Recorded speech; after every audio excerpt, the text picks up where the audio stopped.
I should talk about the new Snow White movie, but then I'd actually have to watch it and financially contribute to its success. And personally, I feel like all good people want Disney to stop with these live-action remakes, and the success of them so far constitutes a robust case against the intrinsic goodness of humanity. So, boycott. Also, speaking of boycotts, I guess both sides of the political spectrum hate this movie too. If you're on the left and you hate this movie because it features Gal Gadot, an apologist for and former participant in war crimes against the marginalized people of color as part of an imperialist war of aggression. And if you're on the right, well, it has a black person in it.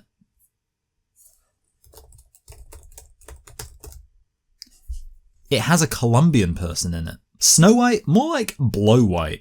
Anyway, so my therapist says I should try to be less negative, so I figured, since Disney has gone back to where they started, why don't we do that too and remember what used to be? What they took from us. So in addition to just going through and reviewing these old Disney films, I would like to present to you a system I recently developed for breaking down the entire Walt Disney Animation Studios filmography into distinct eras. So as a retrospective, expect me to occasionally speak in terms of Disney moving from one phase into another as the films progress. Basically, my feelings are that the first 5 Disney films constitute the golden era, the oldest films, the films that established the brand, and the ones with the most antiquated feeling. Then we enter probably the easiest to define but hardest to remember era, which I've appropriately called the forgotten era. I expect a lot of you haven't seen any of these 6 films, but they exist right in the middle of the Disney films that a lot of you have probably seen many times. Then there's the silver era, which is basically a return to films a lot more like those of the golden era. In this case, them being silver as opposed to gold doesn't suggest that they're worse,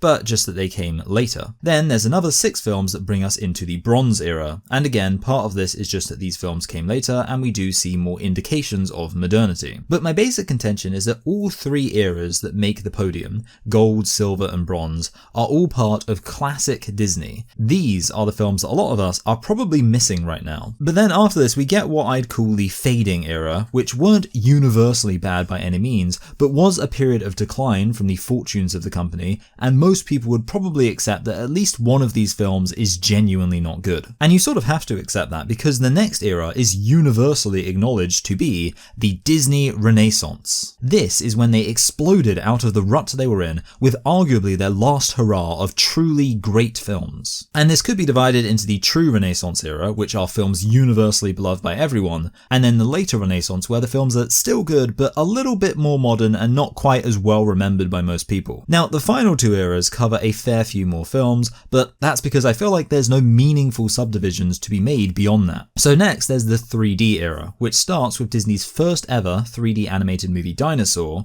and then ends with their last ever 2D animated movie Winnie the Pooh. During this era they varied between the 2D style and the 3D. And then there's the post 2D era, 12 films that have all had the same 3D computer animated style that will have you occasionally struggling to remember which movies are from Disney Studios and which are from Pixar. Some of these films from the later era are good, some are bad, but either way what I want to do now is start at the beginning with the golden era. Indeed, since this is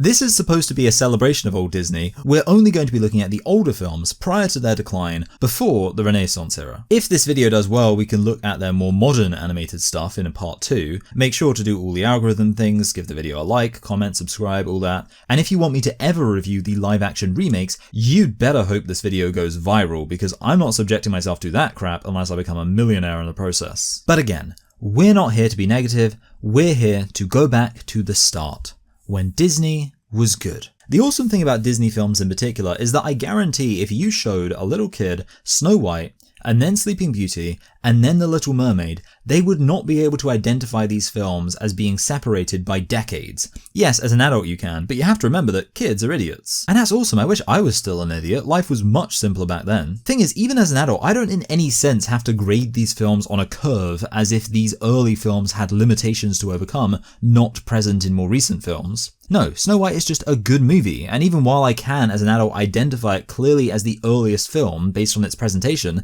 that's kind of a good thing. Like, I never really appreciated before how nice that first shot of the castle is at the start of the film, like it's out of a storybook. Although speaking of being out of a storybook, the opening narration is unnecessary because we can pick all that information up from the movie anyway, but at least it adds to the feeling of experiencing an animated fairy tale.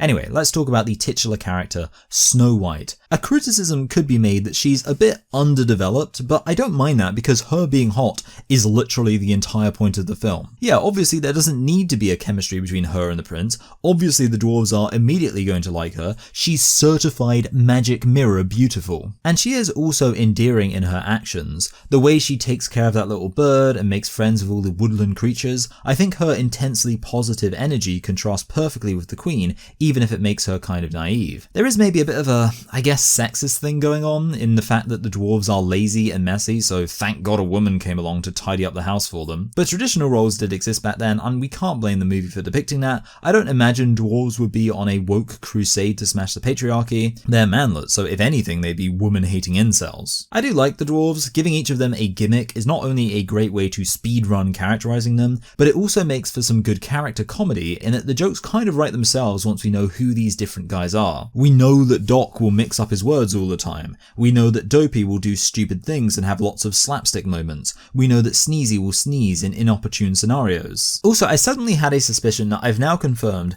these 7 identities were invented by Disney for this movie. And that's awesome because the idea that these 7 dwarves each have titular traits is now considered an established part of the story by most people. So Disney has actually added substantially to the tale there. I do notice the padding in this film a bit more watching it as an adult. The best example being where the dwarves first discover someone is in their house and it takes them what feels like 15 minutes to work up to the point of actually discovering who the intruder is. Still, at least during this time they establish their characters in advance of meeting Snow White. Speaking of meeting Snow White, the choice to have Grumpy dislike her works really well as it makes it clear how charming she is when eventually even he caves in and admits he likes her. Also, I never picked up on this before, but the dwarves are really clearly styled on Appalachian culture. They yodel and have hoedowns, and obviously mining is quite an Appalachian industry. I think I like that feature of the world building where you can clearly identify the real world inspiration for it. Anyway, now let's talk about the evil queen, or wicked stepmother. She really is fantastic, although I don't love that she's much more iconic in the disguise as an old hag, which isn't her true form.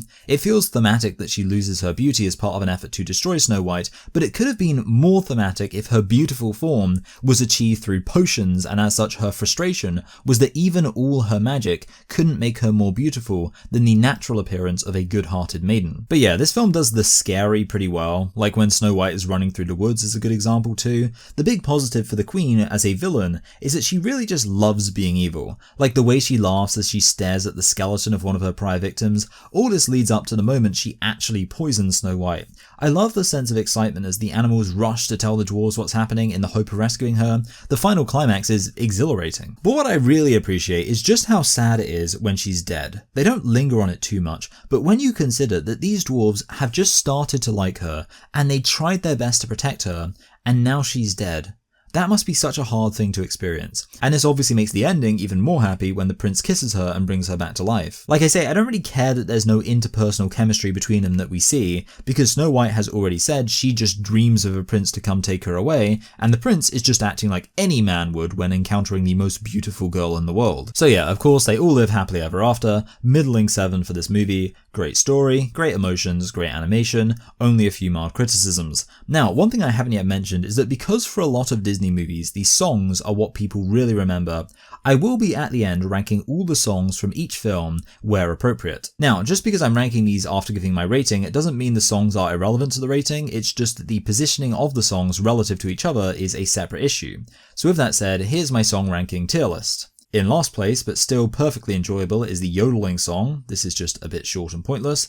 Next we have another from the Dwarves with the washing up song. I did like the bit where they go brr, brr. It's just a fun, unique moment. But the overall song doesn't stand out, and I'm struggling to remember the melody even now. Next is Someday My Prince Will Come. This is a nice slow ballad, but the slowness makes it slightly less exciting. By contrast, the next song, With a Smile and a Song, is in my submission genuinely beautiful. It just feels so playful and bouncy. Then, making the podium, we have the songs that you probably know from this film the best, and they are iconic because they're so good. With the bronze medal is Whistle While You Work. Nothing wrong with the song, I guess, I just found it a bit repetitive. With the silver medal is Hi Ho, hi-ho. I like the use of deeper voices here as it stands out, and the variety of melodies as the song progresses. And finally we have the Wishing Well song.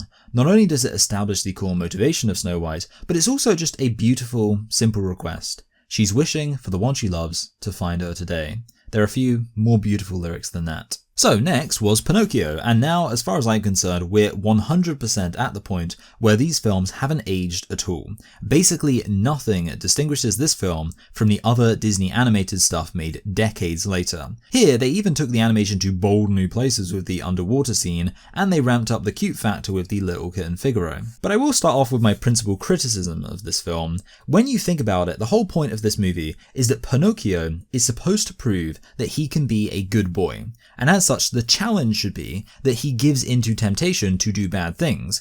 But he isn't actually that bad. The 2 times he consciously does something he shouldn't, he's super aggressively pressured into it, and I don't exactly think that's a fair test. Sure, a perfect angel of a child would stand their ground and refuse to give in to these adults telling him to do something wrong, but a lot of morally good kids wouldn't be strong enough to resist. It doesn't feel like he's going through a meaningful character progression because he's overwhelmingly influenced by external forces. Is there any reason to think he won't be suckered into similar schemes in the future? Because his atonement isn't really that great either. There's no sense of him reconciling with having misbehaved and meaningfully confronting that as he vows to change his ways. Instead, he gets kudos for rescuing Geppetto, but that was just putting right a situation he created in the first place. Also, his main achievement there wasn't an ethical one, but one of intelligence as he comes up with the idea of making Monstro the whale sneeze. And why does Jiminy Cricket get a little best conscience ever badge at the end? Both times when Pinocchio did something wrong, Jiminy just gave up and abandoned him to his fate. I actually forgot about the whole nose growing thing in this film,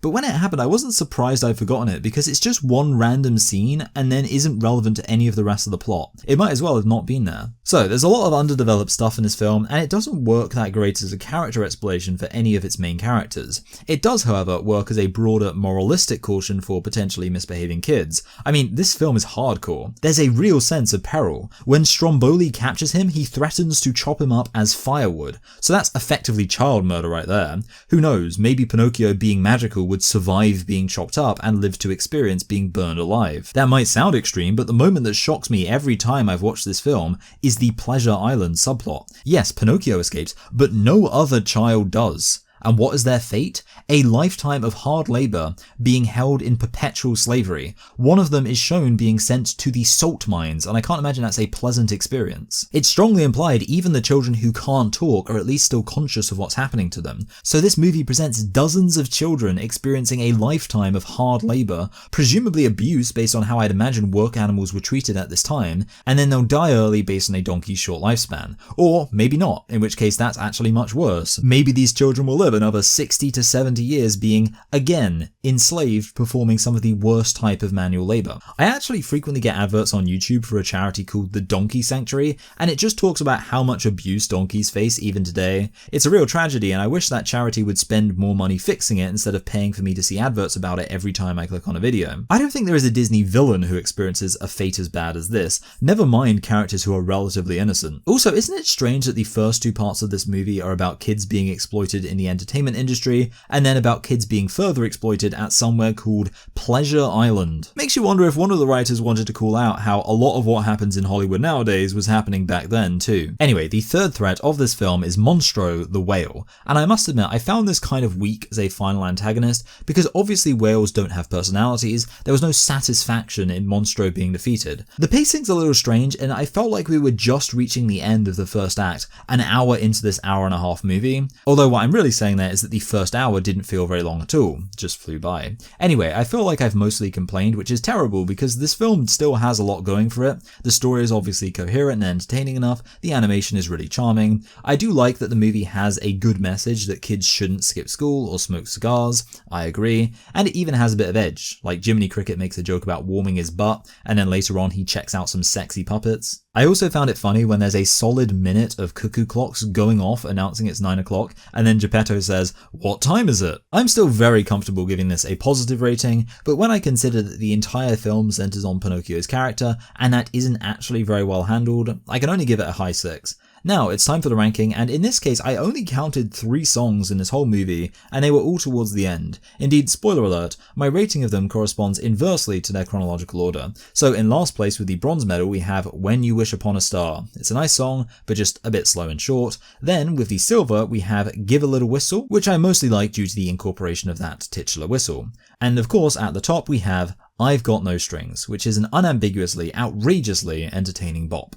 Now, Fantasia is quite a different movie to the 2 we've looked at so far. It's interesting they went for something so unconventional as only their 3rd film. If you don't know, the point of this movie is that various popular classical music pieces are introduced alongside animation. In principle, I really like this idea. It's a great way to encourage people to engage with the music more intentionally and allows for the creativity of the animation to really shine. But it does mean the quality of this film itself is largely about what the animation adds to the music, because if I'm going to just say that I love the music, then I'm not praising the film at all, but all the composers whose music is used. They put this to the test right away with the first segment, which is introduced as a more abstract piece of animation where what's shown on screen is supposed to directly reflect the images that might show up in your mind's eye when you hear the music. So the colors, shapes, movement, and other basic aspects of the animation should feel as if they work well with what we're hearing. I'll say I wasn't blown away by this segment. The highest praise I could give it would be that I felt I was watching the music brought to life through visuals in a really interesting way. Instead, I'd just say that most of the images corresponded to the tune well enough. But honestly, I preferred the next segment, which was about fairies bringing the natural world to life.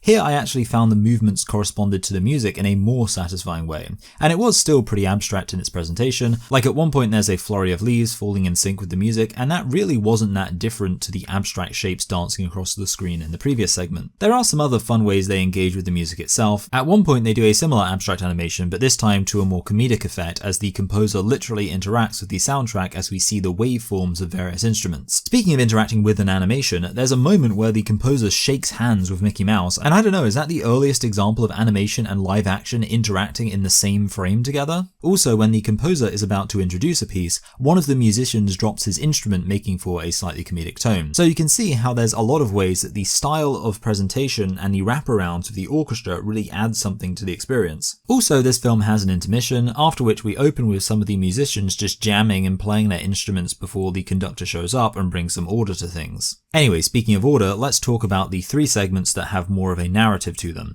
although even then only one of them has a real sense of being a complete story about a character with a premise, conflict, and resolution. That is The Sorcerer's Apprentice, which is probably the most famous moment from the film. Definitely helps that it features Mickey Mouse, our first appearance of the iconic Disney character in an actual Disney feature film. My favourite thing about this plot is the existential horror when he chops up the pieces of wood and then they just become even more haunted broomsticks. I remember as a kid that moment genuinely scaring me. Also, I only just thought about the fact there was no point him getting the brooms to help. His whole job is taking water from a fountain to the tub thing, but after just a few buckets worth, it's already overflowing. So he caused all this carnage to save himself like 2 trips up some stairs. Anyway, so while there is a plot here, the plot is as simple as Mickey wants to use sorcery to make his job easier. He realizes that he can't actually control the magic, so then the sorcerer appears and fixes everything, leaving Mickey very sheepish after overstepping his bounds. It's nice and simple and works very well with the music, but there's not much to talk about. I suppose I should say the animation in general is pretty great here.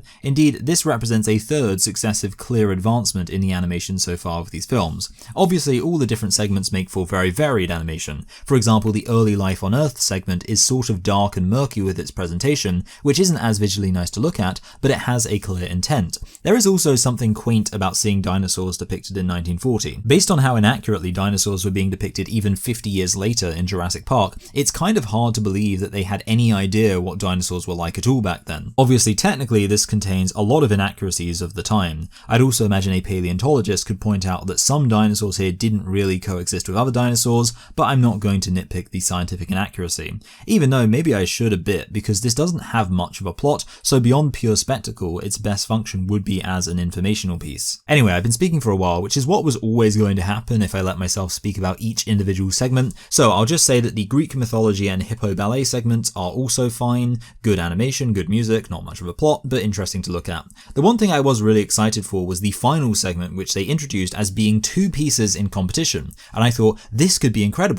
Because if my main reservation about this movie is simply, does it ascend beyond the artistic value offered from listening to the already existing music itself, then a musical mashup would be a great way to ensure the answer to that question is yes. rather than just using these classical pieces with some animation over the top, actually do something transformative to the music itself. Unfortunately, the mashup is really just one piece followed by another piece. The two pieces don't interplay in a dynamic, creative way, and the actual animation is just Satan and his demons dancing around to accompany the darker sounding piece, and then a procession of people presumably going to church accompanies Ave Maria. So I think my conclusion is just summarizing what I said so far. The music is good and the animation is entertaining, but for this film to really ascend to something incredible, I think I'd need the music to be elevated a bit more by the filmmaking process. Still, I do really like this idea, and I'm actually going to give it a low 8 out of 10. It did just occur to me that I neglected the whole song ranking thing, but I guess that allows me to again renew my principal criticism, that there is no point ranking the music when this music wasn't actually produced for the film itself. I'd just be telling you how I rate a random smattering of classical pieces. Right, so now I guess I need to talk about Dumbo. I'll just come right out and say it. This movie makes me cry.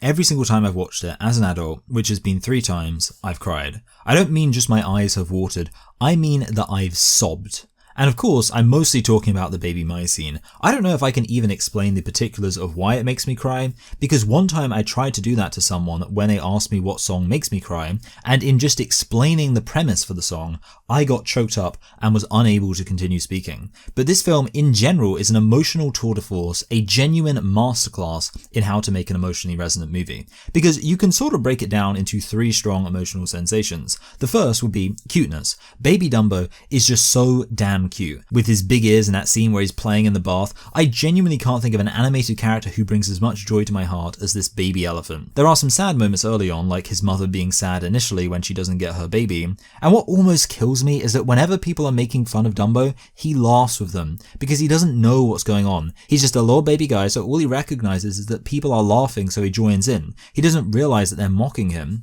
Of course, the sad stuff all surrounds his mother being taken away to solitary confinement because she tried to protect him. I'll choose my words deliberately here to avoid choking up as I read this script. It's very powerful considering the maternal instinct established by the mother and the way they're shown to be playing together that Dumbo has to confront being separated from her. And then on top of that, obviously everyone else makes fun of him, and the other elephants reject him for looking different, and when he becomes a clown, we see even more clearly the exploitative side of the circus as they subject him to dangerous stunts with no regard for his well-being. And then obviously, there's Baby Mine, the one time when he briefly goes to see his mother, and they can't get close, so she just caresses him with her trunk and a beautiful song is playing, and then he has to leave.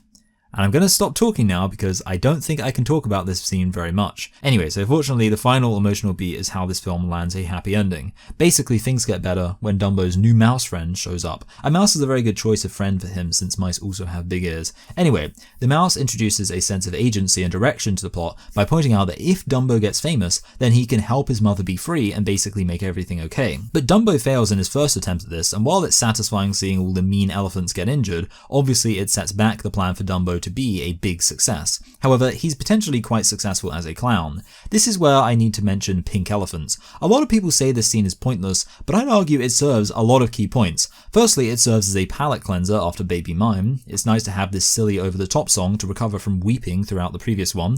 Secondly, it shows off some really interesting animation. All these crazy multicolour images presented in this pitch black void. I love how vibrant this movie is in general. Being set at the circus helps a lot with that, because there are so many bright colours in every scene. And the third necessary purpose of the scene is that Dumbo getting drunk can create a situation where we can get proof of his ability to fly without him being able to remember it. And this is key because him being able to fly is the whole point of the movie. It's even kind of thematic, as his mouse friend says. The very thing that held you down is going to carry you up. I will say the whole magic feather thing would make more sense if Dumbo tried to fly once without it and didn't have the confidence to do so, and that's where they do the magic feather psychology trick. Instead, they just jump straight to the magic feather, which may not have been necessary, and just gives them an issue to resolve further down the line when he loses it. I guess I'll address whether the crows are racist. No, they're not. They're awesome. There's a slightly better argument for the workers at the start of the film being racist, because they talk about not knowing how to read and write, and whatever money they earn, they throw it away. But the Marxist in me is inclined to say that this is more about class than race, and it just so happens that in America a lot of working class labourers were more likely to be black. And with that said, this probably was a reality that the film is accurately depicting. Like what? Should the song be about how they intelligently invest their money to build their stock portfolios? Speaking of songs, I'll now move on to ranking the songs just after I conclude and give a rating. So obviously, just as the film establishes the cuteness at the beginning and the sadness in the middle, sequel, in the end it really nails the happy, triumphant ending. Dumbo is able to get rich and famous and take care of his mama, and isn't that kind of the dream for a lot of kids from disadvantaged backgrounds? So it's a lovely little escapist fantasy to see this story about a kid who is able to achieve that. For me, this is the most emotionally resonant movie ever.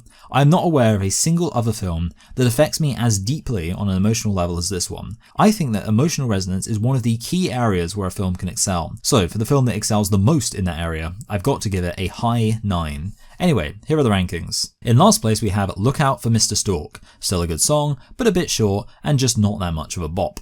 Then there's the Workman song, which I do like with the harmonies and everything, but it's a bit lackadaisical for me. On the opposite end of the spectrum is Casey Jr., which does have a good energy to it. Then with the bronze medal we have Baby Mine. Emotionally I love the song and I could make an argument for it being my favourite, but I like the other songs even more.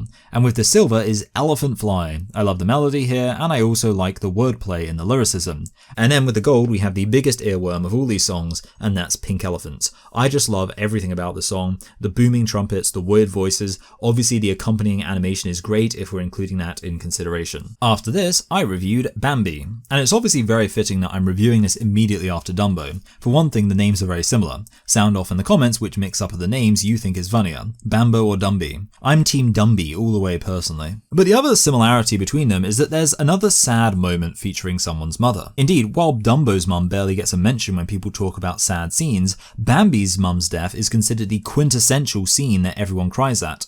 And I have to say, it didn't get a strong emotional response from me whatsoever. Like, I'm not sure at what point someone even could cry in this scene. His mother is implied to be shot, and Bambi is worried, but then the information is just delivered by some random dude saying, "Soz bro, your mum's dead," and then it moves on. Also, beyond the immediate presentation, the wider nature of this movie means nothing that happens is super emotionally resonant, because the film doesn't really have a plot. It's very abstract. It's the kind of movie that I feel people would describe as a love letter. Like, it's not about a specific character's plot, but rather just about the wider story of nature and the beauty of that story. I'll say regarding the beauty that the animation is very quaint and pretty. I actually didn't find any of the baby characters within the same league as Dumbo in terms of cuteness though. Anyway, we all know the story. Bambi is born, he grows up, he learns about the danger of the world, experiences loss as his mother dies, then he becomes an adult and gets sex ed from an owl, and he shacks up with a hot babe to knock out a couple of kids. It's the circle of life. Indeed, this film feels very comparable to The Lion King. Both movies almost exclusively feature and are entirely from the perspective of animals. In both, the main character is a prince whose birth is celebrated, both feature the main parental figure dying, and both have a message about the circle of life. In all these regards, I must admit The Lion King is a lot better. Obviously, Bambi gets the originality point, but now that both films exist and a direct comparison can be made, there are some clear limitations here. One big difference between this and Lion King, as implied by my very particular wording about the presence of humans in both films, is that in this movie, man actually does play some role in the plot. Indeed, man is presented as the villain. It really is cruel to kids that they're typically raised to think eating meat is normal and ethical, but then we make movies for kids that present animals as being just as intelligent as us. We're literally lying to kids by pretending animals have more full, rich, complete senses of self than they actually do, and then being like, right, time for your chicken nuggets, Junior. The whole man is the villain thing seems kind of cliche, but I do like the way that humans are viewed as almost mythical forces of nature by animal society. In reality, man isn't much of a villain, and this movie in fact has no real villain at all, which does make the plot a little less exciting as it lacks a sense of conflict, and that is why I am officially struggling to think of anything more to say about this movie after having spoken about it for much less than any of the previous films. I mean, the only thing I can really do is return back to this film as a celebratory depiction of nature. It does do that really well. I'll talk about the songs in a moment, but I will say now that the wider instrumental score throughout the film definitely adds a lot. I also like that this film depicts a more temperate ecological area. It's very easy from a Western perspective to just think of the wild as meaning the African savanna or the jungle, but obviously there is an authentic wilderness right on your doorstep, unless you live in the southeast of England like me, in which case not really. Also, seasons work a lot better for showing the circle of life, which is one thing this film has over The Lion King with its constant tropical climate. But yeah, now I really have nothing more to say about this film. High 6. It is nice experientially and decidedly worth a watch, but the lack of plot takes away from the experience in terms of the emotions and excitement. Watching this after a lot more conventional narratives from Disney as a direct comparison makes that more obvious. Also, I will now rank the songs and say that these songs are, in my view, some of the worst so far. and they're also the shortest. There was little to go off in how to distinguish them, and I can't even really remember most of the melodies having finished the film less than an hour ago. Still, here it goes. In last place we have the I'm Looking for Romance song. I hardly remember the tune to this at all, but I think it was quite drony and boring. Then there's Let's Sing a Song About Spring, which barely even qualifies because it's so short, but at least it has a cute little melody. Then in second place we have Love is a Song That Never Ends. It's got an okay melody and it's thematically relevant, which is why it both opens and closes the film. And then there's Drip Drip Drip Little April Shower, which is the only song I have a strong memory of because the tune is very distinct. It kind of makes me think of a Christmas song, even though it explicitly mentions April. Just a nice song that works very well with the visuals of rain falling. That's why it gets the gold. So there we go, that's the golden era, and even though I have criticisms, I think it's rightly named. Considering this was the very start of Disney making feature films, it was a very strong start, and that's why all those films are still known and beloved today. But of course, now we enter the next era, the forgotten era. This might actually be the most entertaining section of this video for a viewer because it's talking about films you have probably never seen before. It's also comfortably the most easily defined, distinct era of Disney, in that all of these films are radically different from anything before or after them. Because they aren't feature films, but instead mostly anthologies featuring a variety of shorter stories and musical segments. The 6 films that form part of this era vary a bit from each other, but not at all compared to how much they depart from the rest of Disney's filmography. And probably the best way to indicate this is to jump in and find out whether this era, while it might be forgotten, could be a hidden gem, or is it best left forgotten. Saludos Amigos signposts this new era of Disney very well, as it's totally different to anything that's been before. A large part of it features footage of real people and is basically a documentary of them heading to South America for inspiration. I know we already had live action moments in Fantasia, but those were just there to introduce the animated scenes. In this case, we're following a group of people around in the real world. Also, the film has no narrative element, not even an abstract like Fantasia where you could say a lot of the scenes didn't have a strict narrative but still told stories about nature or good and evil. This film exists primarily to provide information about South America, with a narrator throughout telling us things about the world. Another difference between this and the previous films is that this is half as long as even the shortest of them, clocking in at just 40 minutes. I do wonder if this could in part be explained by the war, with them having had less of a budget and perhaps less staff after lots had left to go fight.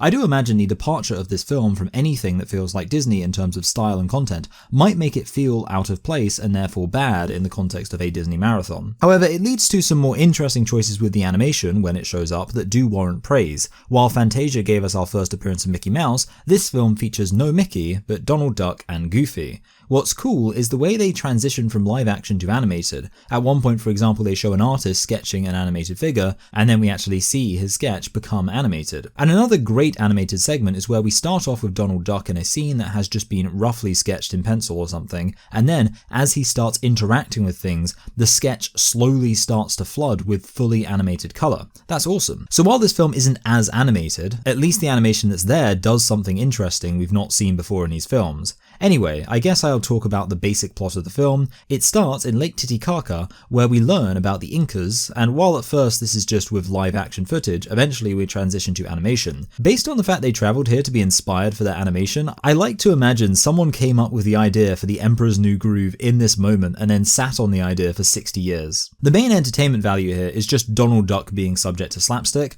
I like this one moment where he's having to cross a bridge between two mountains, and I must admit when the camera panned down I actually got sweaty palms. But yeah, aside from that, it's just basic info about the area before we move on to a segment about Chile and Argentina, which is really just about the mountains. It's an animated segment about a plane that picks up mail and has to fly it over the Andes, and it shows how dangerous this flight can be. One of my most controversial but undeniably true beliefs is that Latin America is the most culturally boring place on earth, and this film kind of confirms that to me. Like, what even happens in Chile and Argentina? Presumably nothing, because these animators flew all the way there to be inspired, and all they could come up with was a made-up story about a plane flying over the mountains. To be fair, they do have another segment on Argentina where they talk about the gauchos in the Argentinian grasslands. Although I thought they were going to do something hilarious for a moment, because they rightly say that gauchos are a lot like American cowboys, and then they pan up to Texas to show Goofy as a Texan cowboy. And that would be such a slight against Argentina to be like, okay cool, but let's get back to the real cowboys. However, what they actually do is transport Goofy to Argentina in order to explore the differences between an Argentinian gaucho and a Texan cowboy. Again, they mostly just subject Goofy to a load of slapstick here, here, but there is a funny moment where there's a slow motion scene and the narrator's voice slows down too. And after this they close on Rio de Janeiro, and we actually don't learn much about the place itself, like at all. My understanding is that a lot of South America was basically on an equal footing economically with America and Europe in the mid-20th century, and then the continent faced a substantial decline.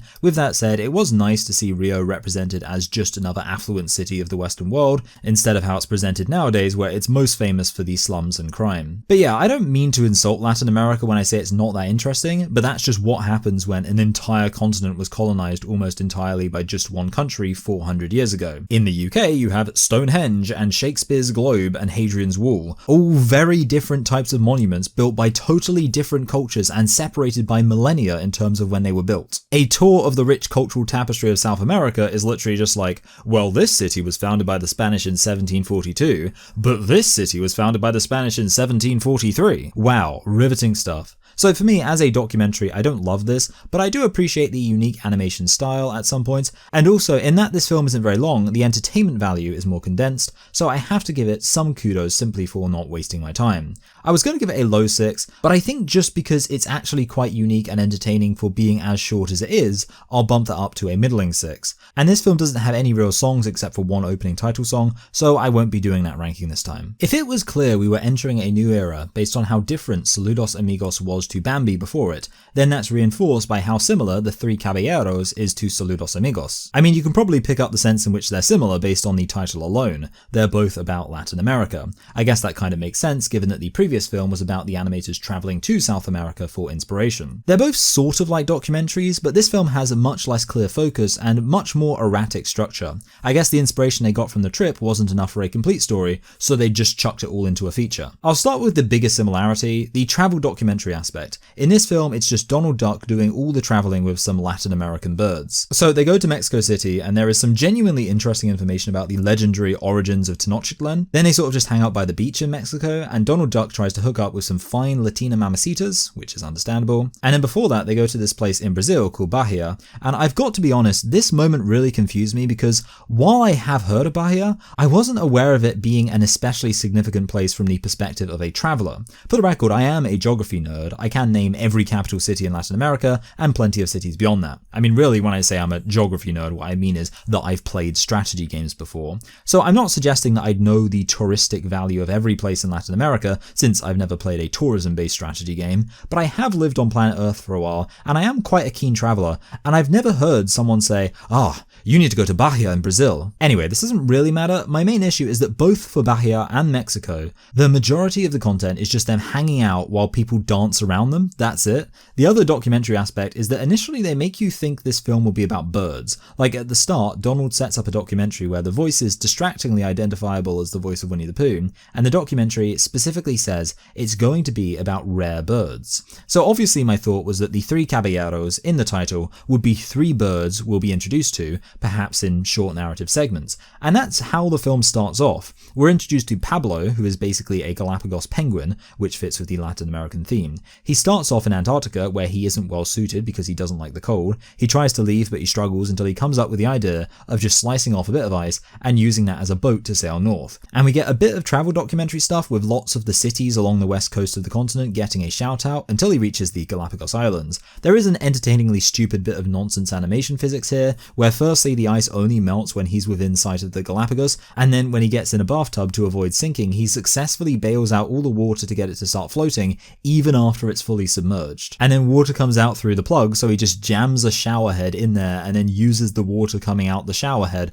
to propel himself like a speedboat. So that's an entertaining little story about a bird in South America, makes sense. Now the next section isn't really about a bird, because it's actually about a flying donkey. Indeed, they relate it even more to the previous film by having it be about a Groucho who finds this donkey. But the only real plot is that he enters the donkey in a race, and with his ability to fly, he wins, but then is accused of cheating and as such flees. It is a perfectly solid little story, even if a flying donkey wouldn't be a bird. If you're going to include flying mammals, they might as well have had a segment on a bat. Vampire bats come from South America. Unfortunately, at this point, the film abandons this focus on telling short stories about birds, and instead we get the the Brazilian bird from the last film showing up alongside a Mexican bird. And a lot of the latter half of the movie is just them hanging out with no real focus. Like there's this whole protracted scene where Donald is upset that they are, to use the film's wording, midgets, so they have to make themselves a normal size again. But in that moment I just found myself thinking, I feel like I'm just watching stuff happen with no purpose or meaning, and I never stopped having that feeling until the end. I swear, for the final half hour I didn't write anything down, and my eyes sort of glazed over as nothing especially interesting was happening. The film's only just over an hour long, so that's almost the entire second half I'm describing. This is the first film so far where I'd say I was actively bored during it, but it was, to be fair, a weird kind of boredom where because a lot of stuff was happening, I was on a base level entertained, but because there was no point to it, I wasn't engaged. The one saving grace of this film is they really went for it in terms of merging live action performances with animation. At first it starts off with just some people hanging out in an animated world, but eventually it reaches a point where the animated characters are weaving in and out of and in all sorts of ways interacting with live action footage. So that is cool. When I first watched this film I actually gave it a 3 out of 10 on IMDb, but I do feel like that was very harsh considering at least this movie isn't that long and it wasn't exactly a struggle to watch even if I didn't get much out of it. So I'm going to give it a low 4. There were actually 3 songs I identified in the film, even though this isn't exactly a musical. In third place is the title song, then in second place is the song I've identified as Three Gay Amigos, which I like because I'm a huge fan of the antiquated use of the term gay,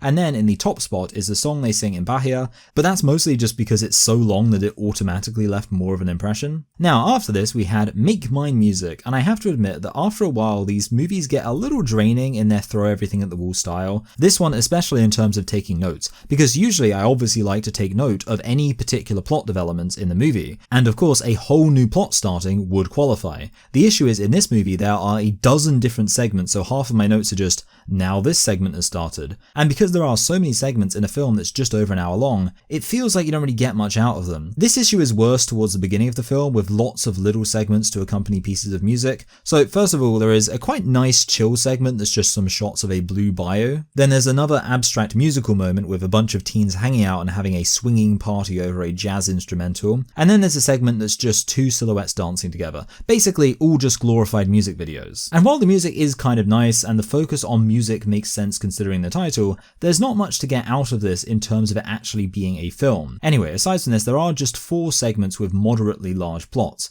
The first is about a baseball team who are doing badly, but they have enough bases loaded to win the game if their star player can hit a home run. He's so cocky that he lets 2 balls sail right by him because they're not perfect, then the 3rd ball comes in and he misses it and strikes out. I do like the way when he hits it, they just cut away to something else and leave things ambiguous at first. I was expecting the random scene they cut to be interrupted by the ball rushing through, but no, instead they cut back to him on the field still trying to hit the ball, even after everyone's left because he's mad about losing the game. Then there's an animation of Peter and the Wolf narrated by Winnie the Pooh. Now I actually listened to a Peter and the Wolf CD when I was a kid quite a bit, so I am in a great position to say whether actually having the animation added anything. It didn't. I was going to give it some credit for showing the duck being eaten, which is uncharacteristically hardcore for these movies, but instead it's revealed it survived. Next, and similarly disappointing, was a segment on 2 hats who fell in love but were bought by different owners. The fundamental issue with this is that hats can't move and are in fact anchored to their owners' heads, so the characters don't really have agency. At best, they could hope their respective owners decide to just stand next to each other wearing hats for the rest of their lives, or I guess if they just live together then they might both go on the same hat rack where they can shag. And then the final segment is about a whale who is able to sing opera very well. This segment actually does have some things to appreciate. Firstly, the premise is so absurd as to be intrinsically hilarious. Also, I enjoy opera, so that was simply nice to listen to. And this segment actually had a bit of a theme to it and some emotional resonance. There's this opera showrunner who thinks that the whale has swallowed some singers and therefore wants to kill the whale in order to rescue the opera singers. We see the whale succeeding as an opera singer and being happy, only for it to be revealed that this was all a fantasy and in actual fact this guy was successful in killing the whale. Not only is there a message here about the danger in making assumptions, like that someone has swallowed an opera singer, which is an assumption I think a lot of us make, but also that is actually quite a sad thing to end on, and as such has some emotional resonance, especially with the decision to contrast him imagining a successful career with the harsh reality of them being killed. But ultimately, my overall takeaway here is that none of these segments particularly impressed me in terms of animation or music. Some of these smaller segments were nice, but being hit with so many different segments just gave me whiplash, and none of these were as well made as Fantasia.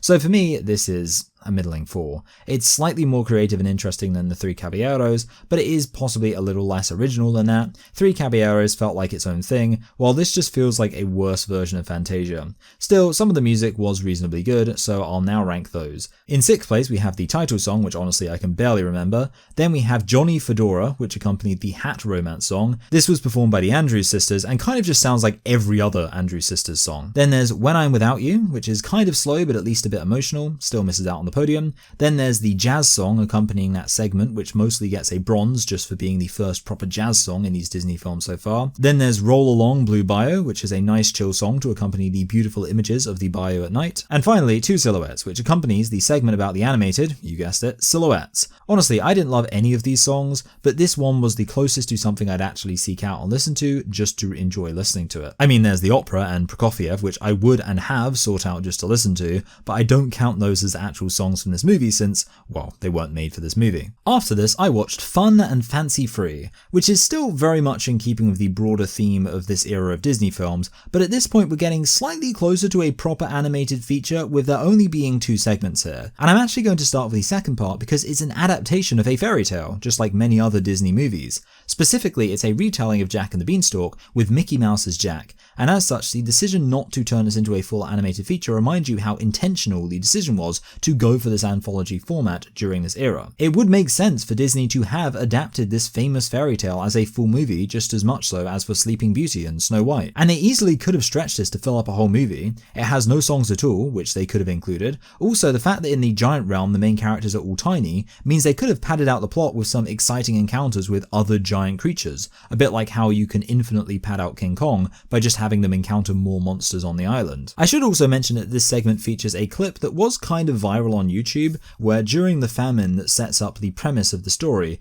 Donald Duck goes crazy from starvation and tries to kill a cow with an axe. I mean, not that killing a cow during a famine is that crazy, honestly. What's weird is that despite Donald Duck being scary, the giant himself isn't scary at all and is basically portrayed as a buffoon. He also is magical and has the ability to shapeshift, which is surprisingly irrelevant to the plot. Indeed, it doesn't really make any sense that he dies at the end because he could have just turned into a creature with the ability to fly. Also, it doesn't make sense emotionally that he died because he wasn't presented as an especially compelling villain such that I wanted to see him die. Overall, I feel like they weren't committed enough to this Jack and the Beanstalk plot to make it a full movie, and as such, since they weren't that committed to it, they didn't make it the best it could be. Anyway, now I'll focus on the first story, which I mostly didn't want to talk about first because it's just pretty boring. It's about a circus bear who wants to go out and join the wild. At first he's scared, but eventually he finds a pretty female bear. However, a big mean grizzly bear objects to this presence and at first defeats him, but then the circus bear is able to use his little circus tricks to come out victorious. I do like this idea. Obviously you'd think as a circus bear he wouldn't be hardened to the wild, which would give him a disadvantage, but it's a clever twist to show that actually helping him. I wish they'd gone further with this because they only really focus on his unicycle skills when I'd think there could be lots of ways circus tricks could be incorporated into winning a fight. There's also a contrived drama where bears communicate that they love each other by slapping, so Bongo the circus bear thinks the bear he likes doesn't like him back because she slapped him, but actually that's a good thing. Anyway, the plot is very boring, so that's why I didn't talk about it first and why I'm going to stop talking about it now. This film also has some wraparound segments featuring the return of Jiminy Cricket as the presenter. This presentation ultimately makes the film worse in my view because the second story is actually narrated by a ventriloquist, which not only means we have to be introduced to this terrifying dummy, but also that dummy isn't very funny. It seems the entirety of ventriloquist humor is just what if there was a guy heckling you as you talk about stuff. Like, I'm trying to listen to this guy tell the story, and his ventriloquist dummy keeps cutting in with not very funny interruptions, and I guess the big issue is that because the only purpose of these interjections is to be funny, when they're not funny, it just comes across as cringe and try hard, and it was never funny. The only moment I liked was when the narrator gets to Mickey coming home with the magic beans. The ventriloquist butts in and says, "Why didn't you just start here and you could save some time?" And the narrator responds, "Well, I could save a whole load of time by not telling the story." Can't argue with that. Get wrecked, you stupid dummy. The one thing I will say to this film's credit is that the animation is again quite creative. They actually have a scene where Jiminy Cricket is in the real world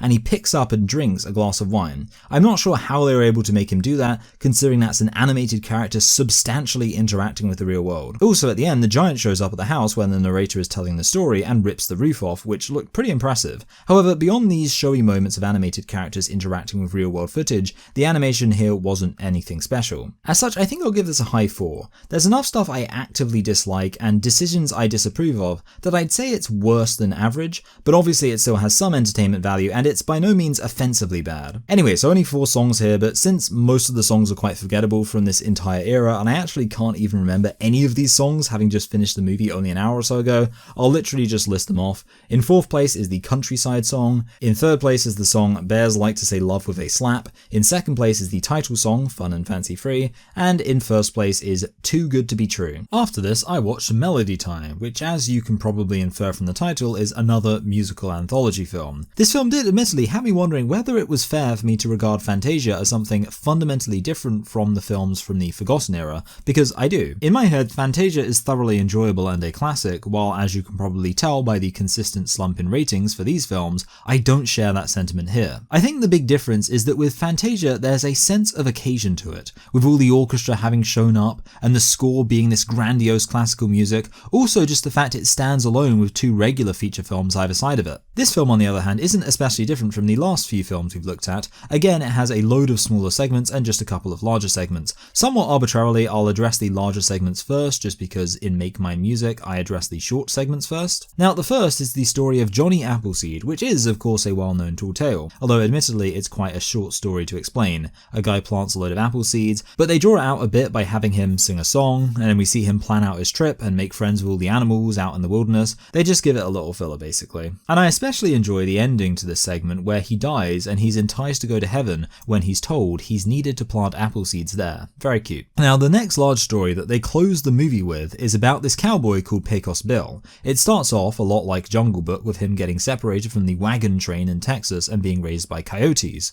or coyotes if you prefer. And because he's raised by animals in the wilderness, he's especially able to survive as a rugged individualist, and there's a quite funny scene that exaggerates just how good he is at mastering the land in which he lives. Like that one time he wanted some water so he carved out the Rio Grande just so that he could have something to drink, stuff like that. Anyway, this is interrupted by him happening upon a fine young lady called, I've forgotten her name, and she can also handle herself pretty well, so he is smitten and proposes to her. But when she tries to tame his horse, she gets bucked off him, and then her booty is so fat that she keeps bouncing higher and higher. Like, she's so thick with 2 C's that she's out here disproving conservation of energy. So at this point, Bill realizes she's a certified baddie, so he tries to rescue her with his lasso, but he misses. In the end, she dies because her booty bounces her so high that she goes flying into the moon. Thus, Bill ran off to live with the coyotes again, and each night he howled at the moon about the dump truck that got away, and that's why coyotes howl at the moon to this day.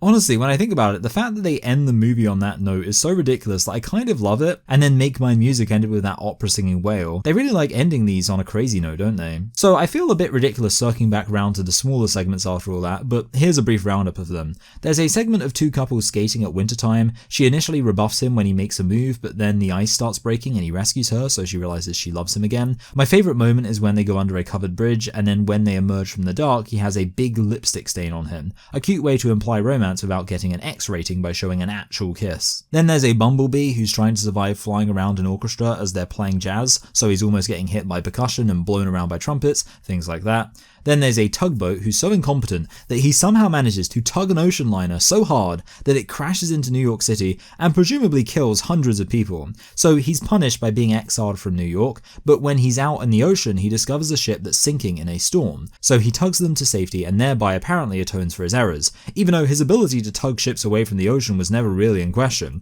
That was in fact kind of the main concern, that he tugs them so far away from the ocean that they crash directly into lower Manhattan and cause a premature 9/11. After this there's a poem about trees. I do like trees. And then the Three Caballeros return for a little musical number about how the samba can cheer you up. Again, like their last appearance, they're mostly just hanging around doing nonsense. Overall, it's a bit hard to conclude on these stories because there's so much different stuff, and some of it I liked more than others, but taking the film as a whole, it wasn't that great. Let's say a low 5. Now I've realized it's kind of pointless doing the countdown for the songs for these films, because honestly, the main reason I did it is because the songs for Disney are super iconic, so they deserve some focus as pieces of media in themselves. However, these songs from this era aren't iconic, so chances are nobody cares. So I didn't bother ranking them all, but I will say there was one song called I Owe the Lord So Much that was featured in the Johnny Appleseed segment, and I did like that, but that's the only one I liked enough to warrant a mention. I've argued before the new style of these half-dozen films constituting this era establishes it as one of the most distinct and clearly defined eras in Disney's history, even if I'd also call it forgotten.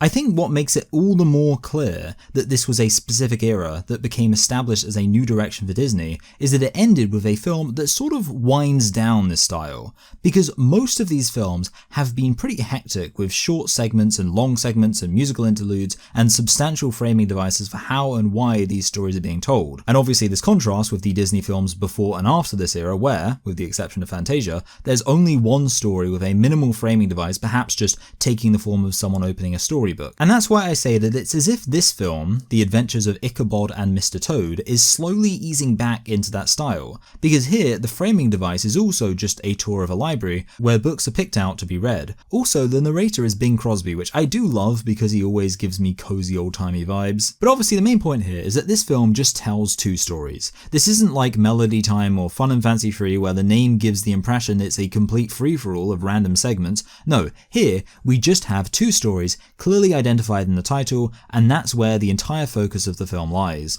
And since I've stressed that this functions as a way of winding down this era, it makes sense that it starts with the Wind in the Willows. I'll admit, for some reason I've always thought of The Wind in the Willows as being a very long book, so I was thinking it would be more appropriate for a feature, but apparently I just think it's long because when I was a child my perception of what made a book long was pretty warped. In reality, the film has a pretty short, simple, but complete plot. There's this guy called Toad who spends loads of money and keeps getting obsessed with expensive hobbies, thus risking financial ruin. One day he becomes obsessed with motorcars, and having had his funds cut off, he comes into possession of a car nonetheless and is accused of stealing it. So at this point the film becomes a courtroom drama, with Toad's defense being that he in fact traded the car for the deed to his house, but the person who witnessed this contract claims to have no knowledge of this as he's in cahoots with the weasels who in fact stole the car. Now there is one obvious issue with this plot I couldn't help but notice.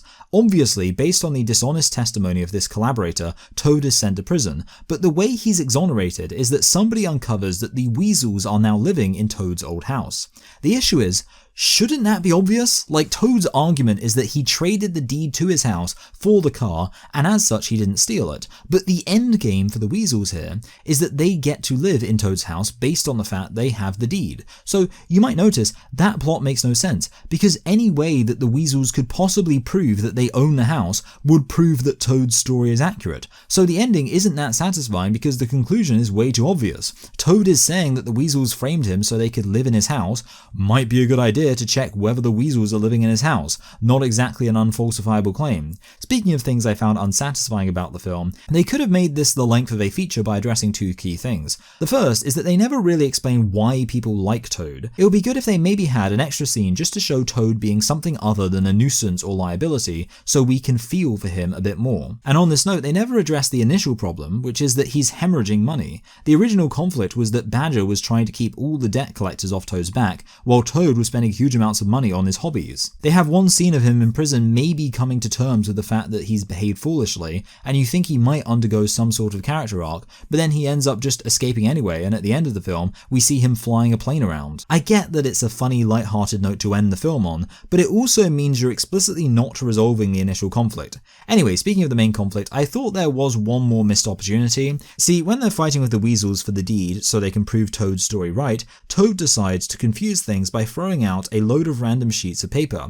But the obvious issue is that while this might confuse the weasels, it should also confuse Toad's friends too. So I was thinking when Toad reveals he has the deed, he could explain it by saying, "I've always been good at hyper-fixating on things." You know, it would sort of work as a clever way to show that maybe his tendency to get maniacally obsessed with things isn't such a bad trait. I mean, with a bit of reworking, this film could have been an interesting exploration of the positives and pitfalls of manic enthusiasm, showing how Toad can both benefit from pursuing things obsessively, but also self-destruct depending on what he's pursuing. Overall, the story is decently fun, but lacking enough that it might have been improved with the runtime of a whole film. On that note, I'm inclined to individually rank this segment, but there is in fact a second story to discuss. This is The Tale of Sleepy Hollow, which is a short story in its original form, so it's a perfect length for this short, although Disney has managed to pad out some other shorter stories into feature length. Anyway, the plot is really simple. There's a guy called Ichabod Crane who's very lanky and skinny and has a rival called Bron Bones, not to be confused with Tom Jones. They compete for the affection of this woman who is not only very attractive, but an heiress to a tremendous fortune, so obviously they both want to put a ring on it.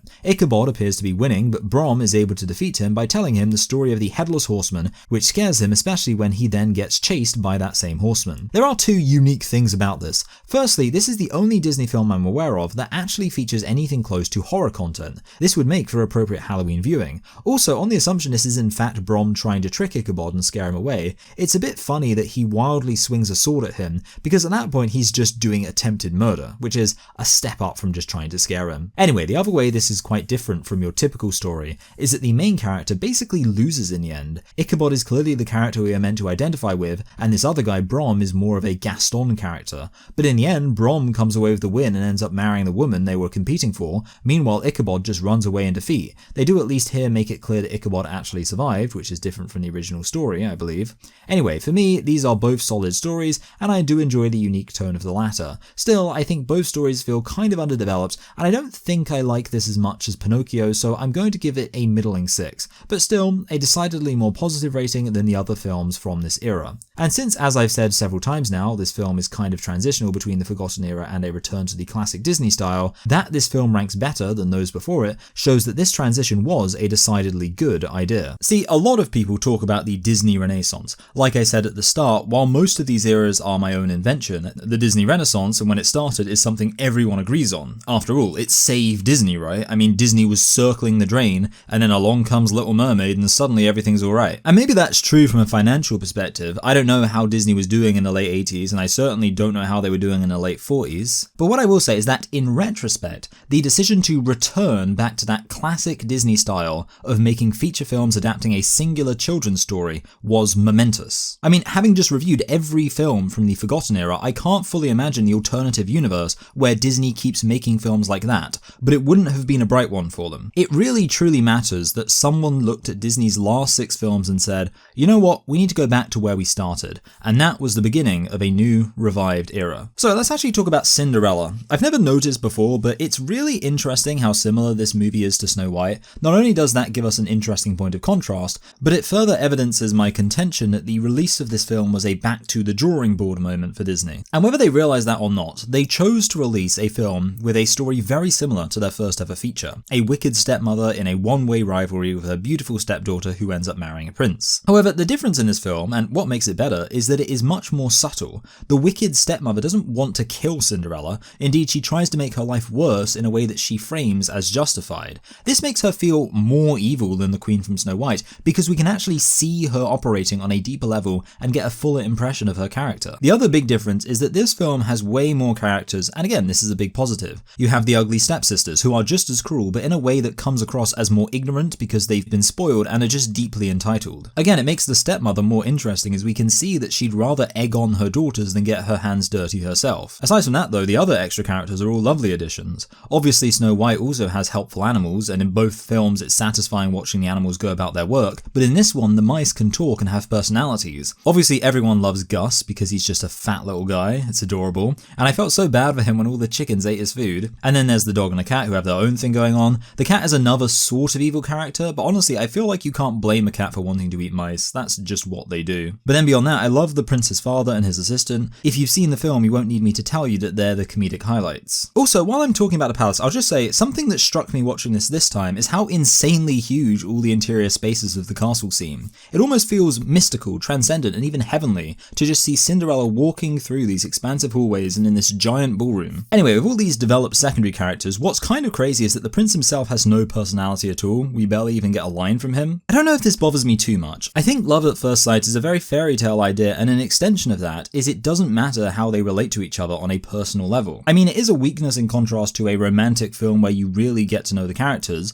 but honestly this film is mostly about Cinderella, and thus all the prince needs to represent for her is escaping her crap life. On that note, something I love about this film is how well it drives home the sadness of her situation. The number of tragic things that happen to her is just Well, sometimes it's too much. I mean, it's no Dumbo, but I just felt really bad for her. Whenever things seem to be going well, she gets torn down. One example is when she's locked in her room by her stepmother, and it's always frustrating seeing those mice slowly bring the key up all those stairs. Honestly, it's a good thing that the stepsisters are so reluctant to admit the shoe doesn't fit, otherwise they'd have left and Cinderella would be completely screwed. Or, you know, she could have stolen the horse and rode after them with the other slipper in her hand, so I guess actually that might have been more exciting, a total girl boss moment. But the saddest moment is of course where she has just had her lovely dress made up after the effort of the mice to help her out, and then it's destroyed. And at that moment it struck me how weird it is that this whole magic thing comes completely out of left field. Like, I guess it's just weird when you actually consider her situation and you recognize that a fairy appearing to solve the problem was in fact very unlikely. You think,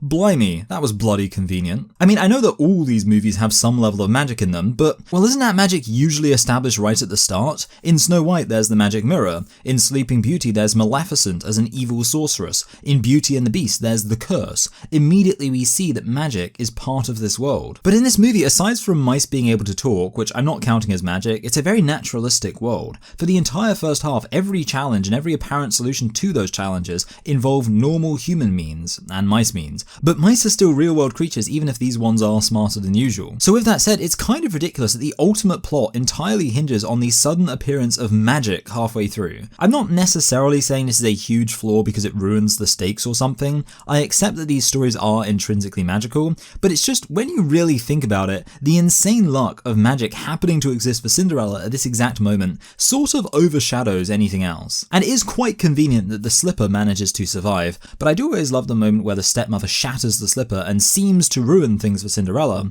until she reveals that of course she has the match to the pair. It's a really beautiful ending, even if it does kind of rush through the whole wedding and everything without the prince even saying a word. Poor guy, he's just a trophy to be won. Oh, one thing I forgot to mention, I also like that she doesn't realise he's the prince when they first dance together. Just adds a bit more to the true love element since she isn't just a gold digger. Should have told him her name though. Anyway, I definitely prefer this to Snow White, but I'm not sure how much higher to rate it. I think mostly because of my enjoyment of the extra characters, I'm going to give this a low 8. It really is a tremendous return to form. And that's also demonstrated by the music, where again, I'm mostly ranking in terms of what the best songs bring to the table that puts them above the other good songs, with no songs being bad. Lowest is the title song, which just isn't very memorable, but then immediately after this is a classic Bibbidi Bobbidi Boo. Obviously this song is fun, but I think I find it a bit too short, and also the nonsense lyrics mean there's no real lyricism to appreciate.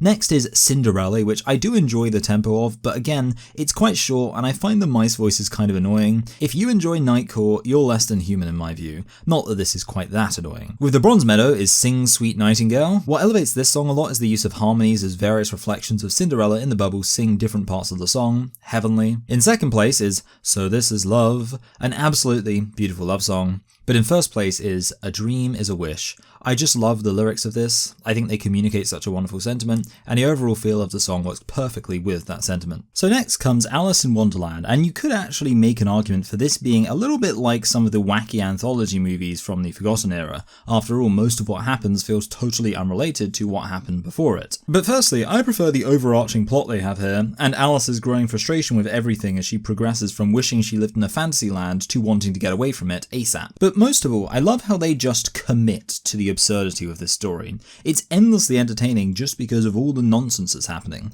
And while this might sound weird, I actually find it more enjoyable to watch because you're not waiting for anything to happen. I've often argued that truly great stories are spoiler-proof, meaning that there's more to be enjoyed than just finding out what happens. Well, by that metric, this is a great story because there's no real enjoyment at all in finding out what happens because it's all nonsense. All the fun here is just watching the absurd situation unfold. I do love the Mad Hatter's Tea Party especially, and it features what I think might be the only moment so far in these films to make me actually laugh. I mean, old animated comedies were sometimes laugh out loud funny. Looney Tunes and Tom and Jerry have made me laugh before, but these films usually don't. However, for some reason, I laugh out loud when after so long trying to navigate the absurdity of the Tea Party in order to actually explain what's going on, the March Hare abruptly announces, "I have an excellent idea. Let's change the subject." I can't explain exactly why it's so funny to me, I guess because it's just so direct. I will say, I'm not sure if they rely on the size changing thing a bit too much. It's like they only really came up with one major way of showing how crazy this world was,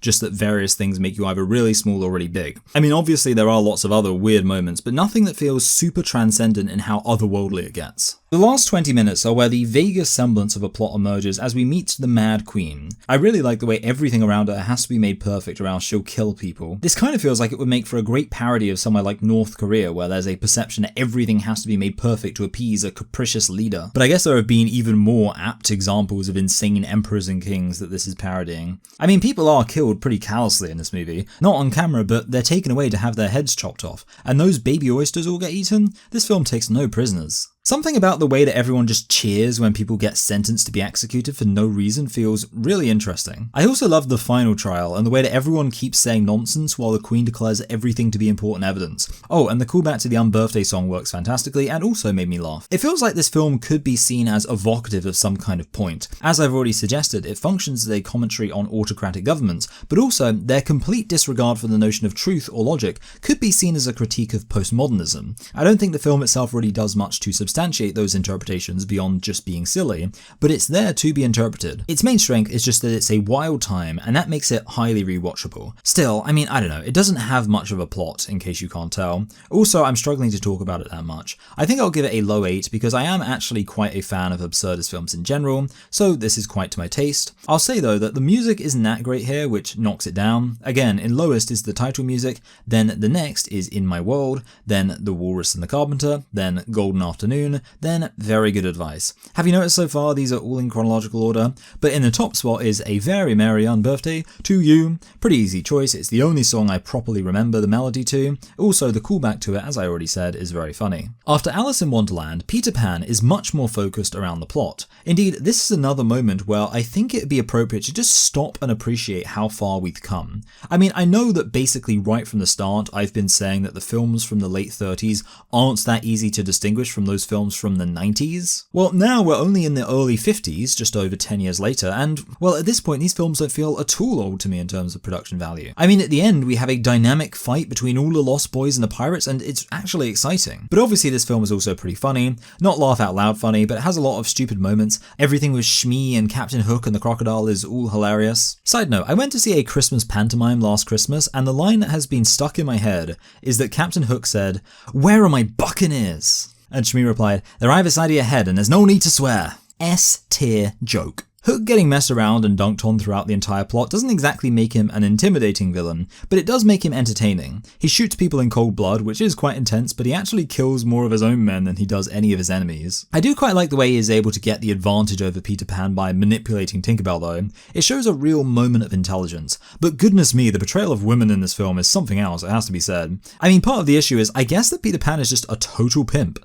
He's an arrogant jerk, and I kind of buy the theory he's some sort of psychopath, as he has very little regard for other people's feelings. He enjoys tormenting Hook with the possibility of death, and doesn't appear to care when he thinks Hook is dead. Also, you know, he laughs when Wendy is being attacked by the mermaids, but I guess he's hot or something, or I don't know, maybe women are just idiots that make stupid choices because every single woman in this entire film seems to love him. And I don't know if that's a good way for a film to depict women, inclined to fall madly in love with the first available man even if he's a twat, and completely willing to screw each other over to win his affection. Oh, and there's the fact that Wendy is only wanted in the first place because of her willingness to perform a mother role, which in practice means taking care of everyone. The only woman who actually comes across looking like a Sigma herself is Tiger Lily, since her affection for Peter Pan appears to be entirely reciprocated, and he saves her life like a real simp. I don't have any strong opinion on the depiction of Indians in this movie. I think it's basically fine the way they're shown, because Neverland is pretty much presented as Adventureland with all the generic adventure stories represented by various locations, and one type of common adventure would be westerns. At first I thought it was a bit awkward that the boys go out on a little adventure which involves hunting the Indians, which sounds like a pretty awful thing to present as a fun adventure, but then they reveal that actually it's just a friendly game they play where they take turns hunting each other and whichever side wins lets the other side go. I'll tell you what though, George didn't know that, and he was the one planning out the whole maneuver, so I guess Peter's not the only psycho. The British Imperial genes kicked in, and this guy just showed up in a place and immediately drew up a plan to violently conquer the native inhabitants. Anyway, two other things I liked. I like how cute Michael is, especially since my name is Michael, and I'm also cute. I also like when Tink gets stuck in a keyhole and she twerks herself loose, especially since they established earlier on that she's thick. Must have been hard to animate that with one hand. Oh, and one small criticism. I feel that right on the start on Captain Hook's ship, the dialogue is a bit unnatural in that Shmee and Hook just tell each other a load of stuff they presumably both already know. Very clunky exposition. He's like, well, Shmi, as you know, I'm Captain Hook and I have a rivalry with Peter Pan who chopped off my hand and fed it to a crocodile. And then Shmi is like, yeah, that is bad and why you swore revenge on him, but at least that crocodile also swallowed a clock at some point, so even though it developed a taste for your flesh and thus pursues you, at least you can hear it coming based on the sound of that ticking. Definitely how real people talk. Anyway, this film does at least have a theme and emotional arc. I mean, it's all about growing up. Wendy initially doesn't want to grow up, but after hanging out with this obnoxious man-child, she realizes maybe growing up won't be such a bad thing. Honestly, as I've grown up, I realize that I feel sorry for their dad. He gets so much crap and no appreciation, even though this is an upper middle class family in the 50s, so he was definitely the only one actually going out and earning a wage to support his whole family. My guy needs some respect. But at the end, the dad shows some growth in that he remembers and appreciates being a child with a sense of wonder, while Wendy has realized that you can't stay a child forever and eventually you need to face your responsibilities. Aside from my half-joking comment about Peter being a man-child, they don't really explain why Wendy decides that she ought to grow up. Yes, she wants to leave Neverland because she misses her mother, but at the end she specifically says she wants to grow up and accept more responsibility, but at no point during the film itself does she show signs of developing those feelings. Anyway, it's still a solid movie, I guess middling 7. Politically, the gender dynamics here do kind of bother me, and in terms of the story, it just makes people feel less like characters, like none of the women have any personality beyond loving Peter, and that's boring, but still, it's a lot of fun, so I think that's a fair rating. Anyway, now we'll return to the ranking, and I was thinking I should stop even ranking the title song because it always ranks last. There's no reason that should be the case, but it's just all the title songs from this era sound the same to me. Well, in this case, I actually thought the song Your Mother and Mine was slightly worse, just very slow and not very substantial. Then the title song ranks next because at least its choral performance adds something. Now we get the more well-known songs, starting with We're Following the Leader. Nice little melody that's a bit different in how it's performed. Then You Can Fly, which is just another happy upbeat song which I tend to appreciate. And finally, indicating I really don't have a problem politically with the depiction of Indians, in the top spot, I'd put What Makes the Red Man Red. I mean, I find the lyrics quite funny. It's impressive they could make a song that both rhymes and also has comedic substance. And aside from anything else, the fact it's supposed to be a song sung by a tribe of Indians means that it has a unique sound not present in any of the songs so far. Lady and the Tramp is a lovely little movie. Something about it is very aspirational. Lots of shots that you'd want to see as the background for a 10-hour video called Relaxing Oldies Playing in the Other Room. I mean, firstly, this movie is kind of a Christmas movie in that it begins and ends at 2 successive Christmases, and honestly, it would have been nice if they leaned into the Christmas thing even more. Also, to be honest, I just like how rich Lady's neighborhood is. This isn't the type of thing I'd notice as a kid, but as an adult, I'm just thinking, man, screw magical kingdoms and all that nonsense. I just want to live in a mansion in a pretty suburb with a dutiful and helpful dog. I deserve that. On that note, of course, this is one of those classic odd couple romances where you have Lady, the rich lady dog, and the tramp who's rough around the edges, but maybe that makes him kind of hot. They could have made the focus here that Lady rejects him for being a tramp and then learns a lesson, but mostly it's about her finding his carefree attitude exciting, his street smarts impressive, and him very charming as he woos her. And then they thought, hey, let's double down on the male lead being an absolute pimp who smashes and dashes, ejaculates and evacuates. Like, obviously we all know about the scene where they have the romantic dinner together, but we find out around then that she's just one of his many side chicks, and there's even a whole song about it, which kind of undercuts the dinner date scene since it seems like he does this with all his conquests. And when they actually end up being long-term partners, there's no real explanation for why he's suddenly going to settle down. As a kid, you don't really pick up on this because it's a dynamic heretofore unseen in a Disney movie that a character needs to be willing to settle down to resolve the romantic plot. Usually the handsome prince is just willing to single-mindedly pursue his future bride and thinks of no other. Here, they really should have a moment where we see the tramp show that he doesn't like playing the field, and it's not his fault that all his other relationships haven't worked out. But I guess the film was kind of stuck between a rock and a hard place because the more they tried to resolve that plot, the more they had to center in this children's movie that the chief conflict was around the male lead being promiscuous. And clearly this film doesn't want to do that. I guess we're just supposed to infer that really every man wants to settle down, so even though we're explicitly given reasons to not think that's true of him, it ultimately is. I mean, this film is really cute, lots of puppies. They didn't animate the baby to be so cute, but maybe that's because of the whole uncanny valley thing. You can make an animal look cute by distorting them, but if you try to do that with a baby, it just looks weird. There's of course a conflict around the baby with Tramp telling Lady that she will be replaced once the baby comes along. The thing is, that doesn't actually happen. Lady loves the baby and they seem to be a really happy family. The only issue is that when her owners briefly go away, a woman moves in to take care of the baby and she's less tolerant of the dog. But since we know that this is only a temporary situation, it's pretty weak as a basis for conflict. And this is why they had to introduce the threat of the dog pound catching people, and also of the rat threatening the baby. I have always found the rat really scary as a threat in this movie. I remember as a kid being scared that a giant rat would come into my room. Part of the issue is I'd never imagined a rat could actually be that big or sinister. Like what, was the rat going to eat the baby?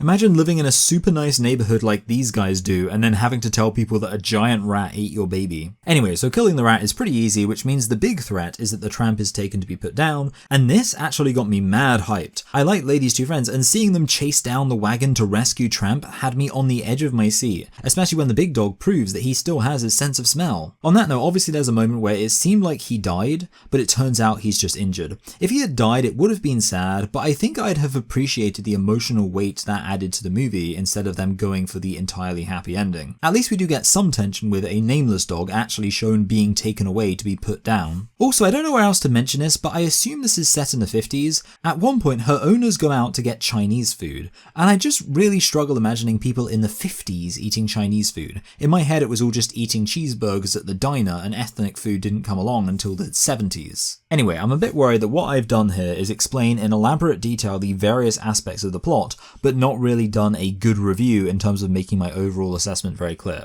So, I'll be clear now. The big strength is the cuteness and positive vibe of much of this movie, and then the excitement surrounding the climax. The big negative is the middle conflict feels unimportant because it's centered around a temporary babysitter, and Tramp's romance with Lady feels insincere and underdeveloped. So, I guess that's a middling 7. I still really like the positive vibes, and even if there are negatives, they're mostly negatives that don't change the fundamental experience of the movie. Like, even if the presence of Aunt Sarah is temporary, Tramp being euthanized would be permanent, so there's still obviously plenty of tension. Anyway, let's talk about the songs, and this time there's only 3 to choose from, and in last place with the bronze medal is We Are Siamese. Now, obviously I know that there's a political objection to this song. I've made it clear before, I don't really care about that unless the film is spreading actually harmful ideas. I personally don't think implying that cats we call Siamese would speak with an East Asian accent is harmful. Like, no kid is going to watch this and think, so I should hate Asian people? But personally I just find this song very grating. Their whiny cat voices combined with the specific intonation of their fake accents just isn't pleasant to listen to. In second place with the silver is He's a Tramp. Song is fine, neither any huge positives nor huge negatives here. And in top space we have a real shock, as the song that plays with the opening credits is in the top spot. I wouldn't call it the title song because its actual name would seem to be Bella Notte, and I don't think they say the title of the movie in it, but it is the title song in that it plays over the opening titles, and honestly, it's definitely my favourite. Still, not great though, and I actually don't love any of the songs from this movie. Next, I watched Sleeping Beauty, and I'll start here by saying what I liked most about this film. Maleficent. I think she is just so evil, so awesome, she has aura. Like, she actually feels like a villain comparable to the great villains of fantasy like Voldemort, Darth Vader, and Sauron. Indeed, this movie kind of reminds me of Ralph Bakshi's Lord of the Rings in that it's an old animation, and also that she literally has orcs. Something about her dark, evil abode just works so well. I don't know if I've ever seen a better depiction of a place of pure evil. And I mean, obviously her plan is evil, punishing an innocent girl with death because her parents snubbed her from a party invitation, presumably because she's evil. And then when Aurora needs to be saved by Philip, she says she's going to keep him in prison for decades until he's so old that his death is imminent, with the expectation that he'll then revive Aurora, only to then die shortly afterwards, leaving Aurora to live out the rest of her life without her true love. Like, goodness me, that's evil. And then when she turns into a dragon at the end, one of the most exciting moments in any Disney film. Even if the horse is the real MVP, taking those thorns face on, and also, he wouldn't have got far without the fairies helping out, but that just shows how powerful Maleficent is. Circling back to the whole Sauron thing, obviously in Lord of the Rings, there's an idea that Sauron can only think in terms of great power, so they defeat him with a little hobbit destroying a source of great power, which he can't conceive of. And they do a similar thing here, where they defeat Maleficent by the fairies choosing to not use their magical power, and they specifically say that this is because it goes against the way that Maleficent would think. I was going to say that Maleficent is kind of dumb because at first you're thinking, well, just keep Philip around and then let Aurora prick herself herself and have Philip kiss her. It's like chickenpox, just get it out the way early. But of course Maleficent does account for this by capturing Philip, although it's very lucky that she's able to do this since Philip happened to be heading off on his own. Anyway, one final big positive while I'm on a roll is that I also enjoyed the animation of the royal realm as well. It seems more particularly medieval than the other movies, and I liked watching Hubert and Stefan just hanging out being dads together. I guess now I need to say the obvious issue. It's ridiculous how lax they get on the final day. This is the day when they should be anticipating Maleficent would pull out all the stops. This is her last chance. They shouldn't be saying, well, let's use our magic since the 16 years are almost finished, or let's transport her through this dark forest because it's almost sunset. No, you lunatics! Don't send her out gathering berries on the last day so you can plan her sweet 16. Have the birthday a day later, and keep her confined in her room and do nothing on that final day.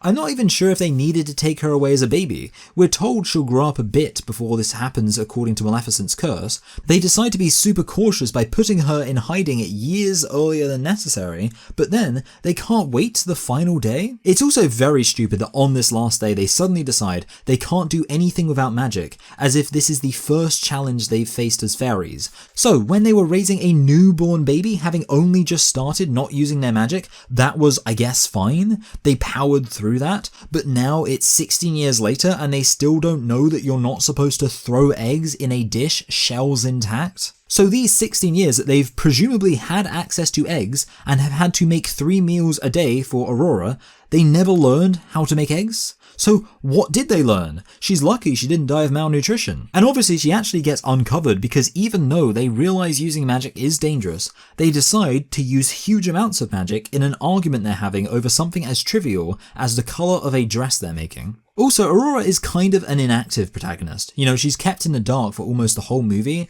and then between finding out that she's a princess and getting pricked, I'm pretty sure she doesn't say a single word.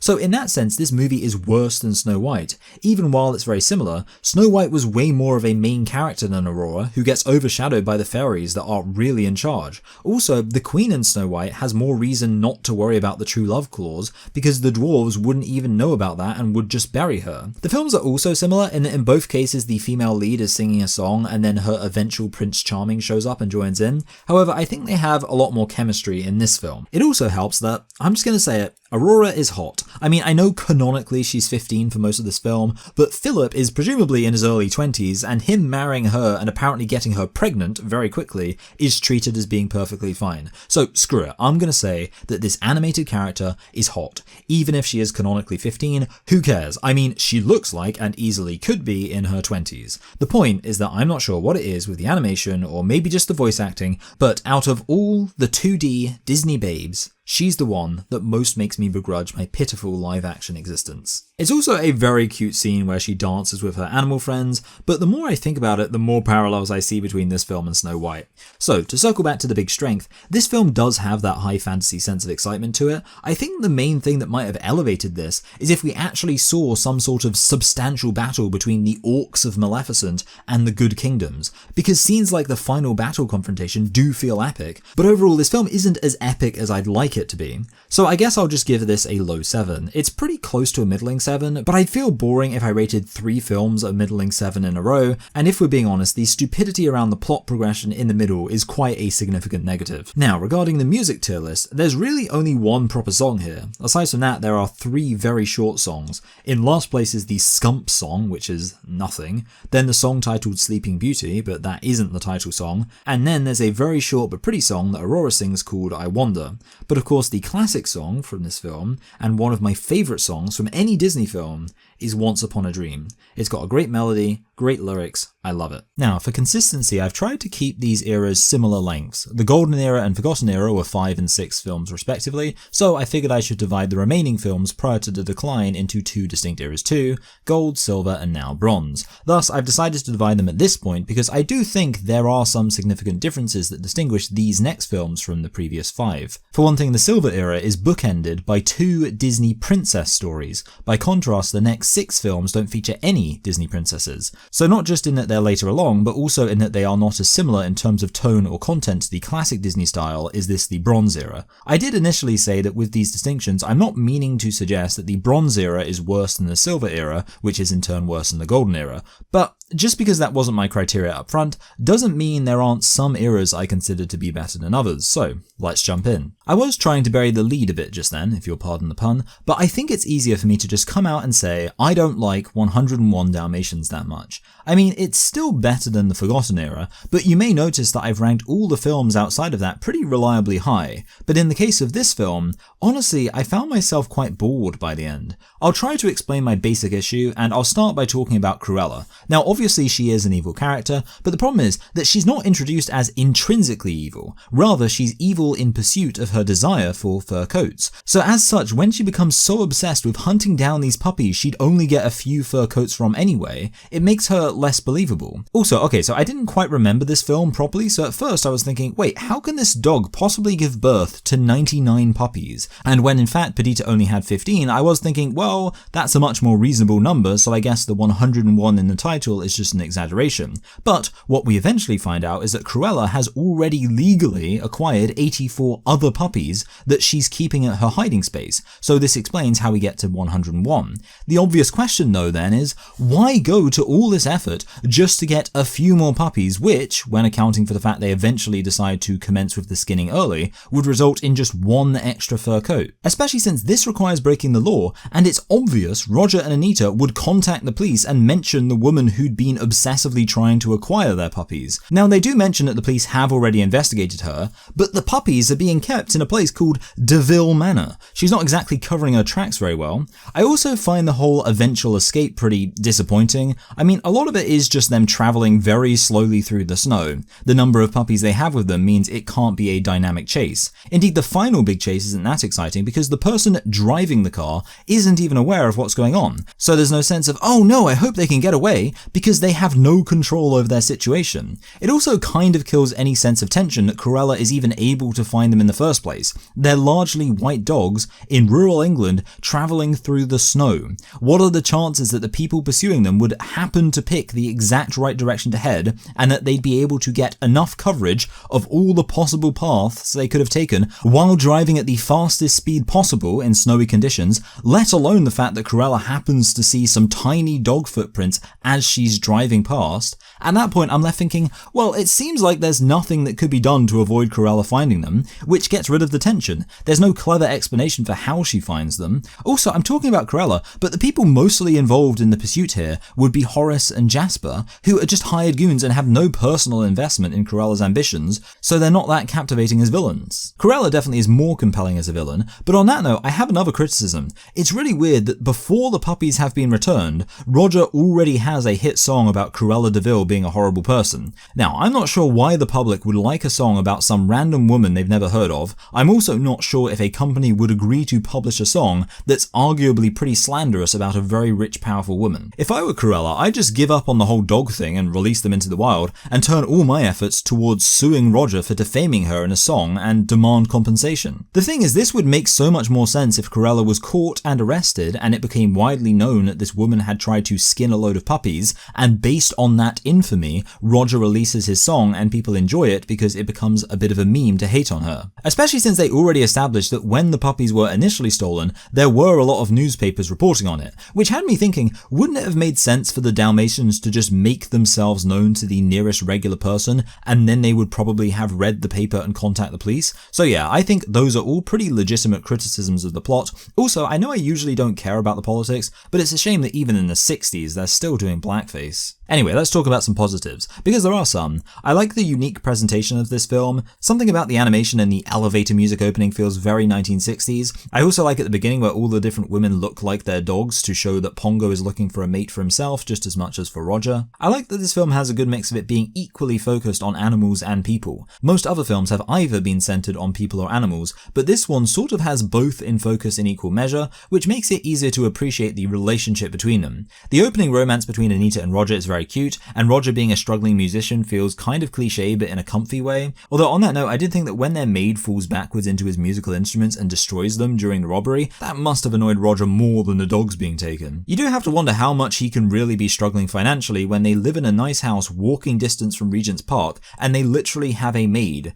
Like, what is Cruella talking about saying they can hardly afford to take care of themselves? I can't imagine they even need a housekeeper considering that neither of them seem to have full-time jobs. Anyway, the other generic positive is that the puppies are very cute. I think I've said enough criticisms to justify giving this a negative rating, but I will just stress that this still has a lot of antiquated Disney charm. I think I'll give it a low 6. I wouldn't identify this as some black mark on the filmography during this era, because that's still a positive rating, and that's because I still enjoyed watching it. I just had some significant issues. Oh, and by the way, there's only one song in this really, and that's Cruella de Vil, so it ranks both first and last place. Next, I watched The Sword in the Stone, and I've definitely seen this before, but I guess I don't remember it very well because I did think it would have at least a little bit to do with The Sword in the Stone, considering that's the title. I mean, I'm not going to complain that this Disney adaptation isn't a perfectly faithful adaptation of the original source material. Although there are some inaccuracies some might consider superficial that really bother me. It starts right away when we're told that this is about who will become the King of England.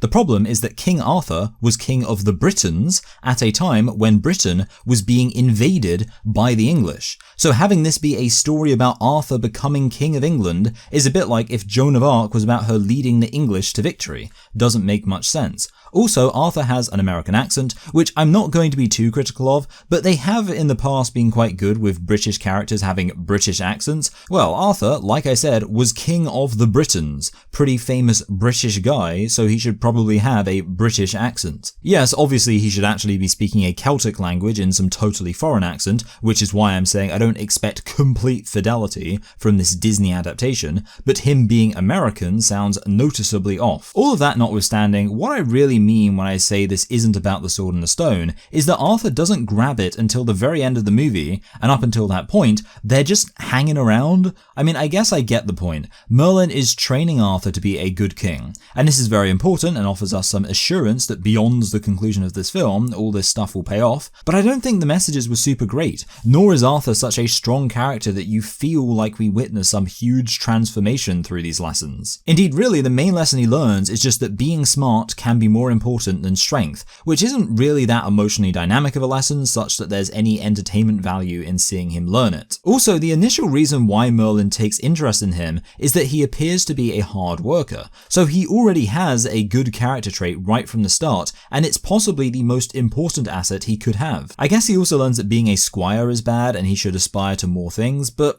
well, he's told that right at the end, and he's still committed to being a faithful squire until after he gets the sword. So there's no lesson there. Thus, these moments feel like filler. I do enjoy that they cover each of the main types of animals with his lessons. So they start off with him as a fish and he escapes a pike as he's chased around the castle moat. Then he becomes a squirrel and has to deal with romance, I guess, as this female squirrel is really into him, and then is sad and cries when realizing he's not a real squirrel. So I guess the lesson there is that you have to let people go even if it makes them sad. I don't know. There's also a wolf who at the start of the film feels like an irrelevant bit of comic relief as he just chases him while he's walking around with Merlin, and he shows up here, I guess, so that his presence in the first act doesn't feel as pointless. Then there's a moment of him just getting some standard lessons from Merlin's talking owl Archimedes. He learns to write and stuff before then becoming a bird and flying around. So these lessons just aren't that interesting. They don't feel in any way tailored to Arthur's character or the unique story of the Sword in the Stone. On the contrary, this movie just feels like a movie about a boy hanging out with a wizard who teaches him a few lessons and then it's over. There's also the very irrelevant Madam Mim,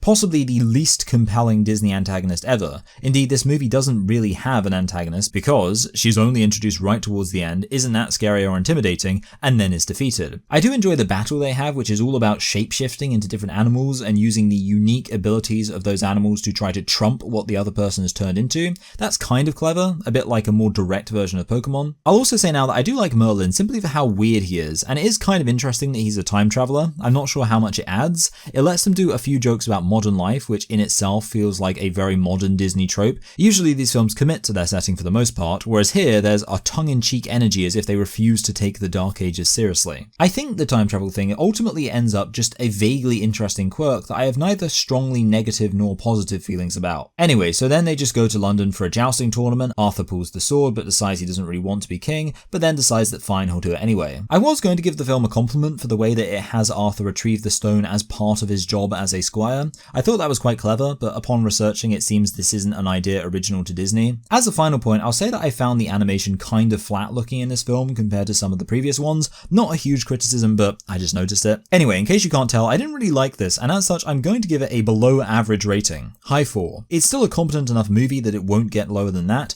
but it was very disappointing, especially considering the source material is quite rich. Anyway, there are a few short songs in this. In last place is a song I can hardly remember, which I've called That's What Makes the World Go Round, then the title song. In second place is the song Mad Madam Mim, which is kind of fun about Madam Mim. And in first place is another pretty fun song which I've identified as Discomboomeration. I guess the name makes it quite clear it's an entertainingly silly song. I know we seem to be winding down a bit in terms of my enthusiasm, but I honestly feel that The Jungle Book is peak Disney. Firstly, right out the gate, Disney is about the animation, and this movie is the most beautiful Disney film ever. I wouldn't necessarily say it's the best animated, it's not fantastically smooth or really dynamic or anything. You could also point out that the background is animated slightly differently from the foreground and consider that a criticism, but I don't consider it a criticism. I think it's interesting, and it actually gives the film a more unique and kind of mystical style. And while the background is drawn differently, I'd stress more so that it's drawn beautifully. I could just stare at Jungle Book backgrounds for hours, especially that waterfall and a shot of the moonlight against the water. A more substantial standout is the ancient temple ruins in the jungle where Louis lives. Always made me sad as a kid that it gets destroyed, but that imagery of an ancient temple lost in the jungle it's just awesome. I should also mention the backing soundtrack to this film has a great mystical feeling to it. The songs themselves are also fantastic. The plot for the most part is reasonably simple. It's just Mowgli encountering a variety of different animals in the jungle and having various types of adventures. I mean, you could say it starts first of all with the wolf pack, although honestly I think it's nonsense that they say this entire pack of wolves wouldn't be able to take out a single tiger. That's honestly pretty contrived as an excuse for why Mowgli needs to leave. Then he meets Kaa the snake, and shortly after that a herd of elephants. Both these characters come back for sort of pointless reprisals. Like Colonel Hathi has a whole character thing where his wife convinces him to concern himself with Mowgli's fate, and as such he agrees to send out his elephants on patrol looking for him. But then after, they're never seen again and have no impact on the story. Kaa obviously shows up again in an antagonistic role, but the issue here is that he ends up helping Mowgli out by lying about where he is. The thing is, there's no clear reason he'd need to do this. You might think he wants to eat Mowgli, so the idea of sharing him with Shere Khan is what he wants to avoid, but at the same time we know that Khan mostly just wants to kill Mowgli to prevent him growing up to be a hunter, so it doesn't really matter who ends up killing him. If Kaa said, yeah, I've already captured him and I can kill him for you, then presumably that would have suited Shere Khan fine, and sucks to be Mowgli. So yeah, I did think the reappearance of Kaa and the elephants could have been a bit better. But after the initial encounters, he then of course meets Baloo the bear and is then taken away by the monkeys to King Louie. I love Louie. I think wanting to be like a human being by harnessing the power of fire is a really great motivation for an animal character to have. Obviously fire is treated as very important here, just as it was for humanity in reality. Then Mowgli meets the vultures, who function as a fun Beatles parody, but feel kind of weird as a choice to accompany the climax of the movie, considering they're characterized to be quite dull, and obviously they haven't been pre-established as characters in the way some of the other animals were. And then of course Mowgli has his encounter with Shere Khan. I love Shere Khan. I think he's a 10 out of 10 villain. He's just so intimidating, and the fact that he's only defeated by a collaborative effort and Mowgli's use of fire confirms him as a serious threat. I also just love his vibe, the way he's so above everything. My favorite moment is when Kaa tries to hypnotize him and he just casually crushes his head and says, no, I've no time for that sort of nonsense. It's a great way to show how powerful he is, that he just doesn't care about it. Kaa has posed a threat to lots of other characters so far, and Kaa's just like, nah, I can't be bothered, that's boring.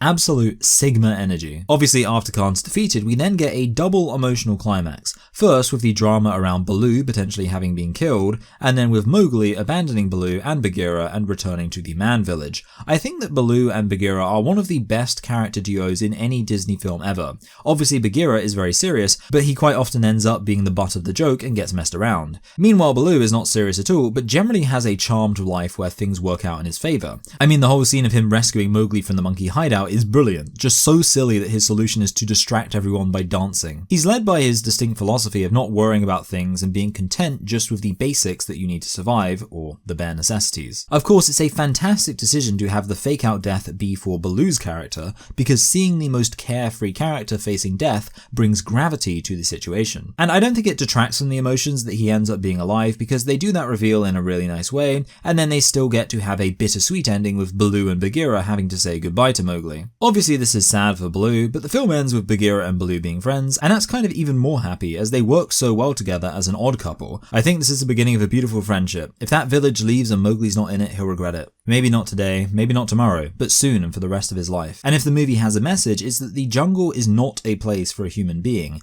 and it certainly communicates that message very well throughout. Still, I really admire that Mowgli is written with a strong sense of conviction, the way he refuses to be scared of Shere Khan, and when Baloo struggles with Khan, he returns back to help him out even at the risk of his own life. Talk about an active protagonist. I know I said this was peak Disney. I'm only going to give it a high 8, even though I gave Dumbo a high 9 for making me cry. This movie doesn't affect me on as deeper level emotionally. However, I don't think Disney should make you cry. Dumbo might be a better film for being more emotionally resonant, but this film is fun and vibrant and has a variety of well-drawn characters with a clear message. That's what makes a Disney film in particular great, so that's why I say this is peak Disney. Anyway, now let's do the ranking, and I'll say up front, I like all these songs, but in last place is Trust in Me, which is just a bit slow and boring. I mean, it is literally supposed to put you to sleep. Ranking above that is the enchanting song My Own Home, sung by the village girl at the end. It is a pretty song. On the exact opposite end of the spectrum is Military Style, which is just a real bop, and also there's like a jazzy cover of this song by a band called That Handsome Devil, which I do like. With the bronze medal is That's What Friends Are For. The main thing I like here is the rising notes where they talk about when you're outside looking in, who's there to open the door. The melody works really well with the lyrical content. With the silver medal is Bare Necessities, absolute bop and communicates a philosophy, thus achieving some good characterization,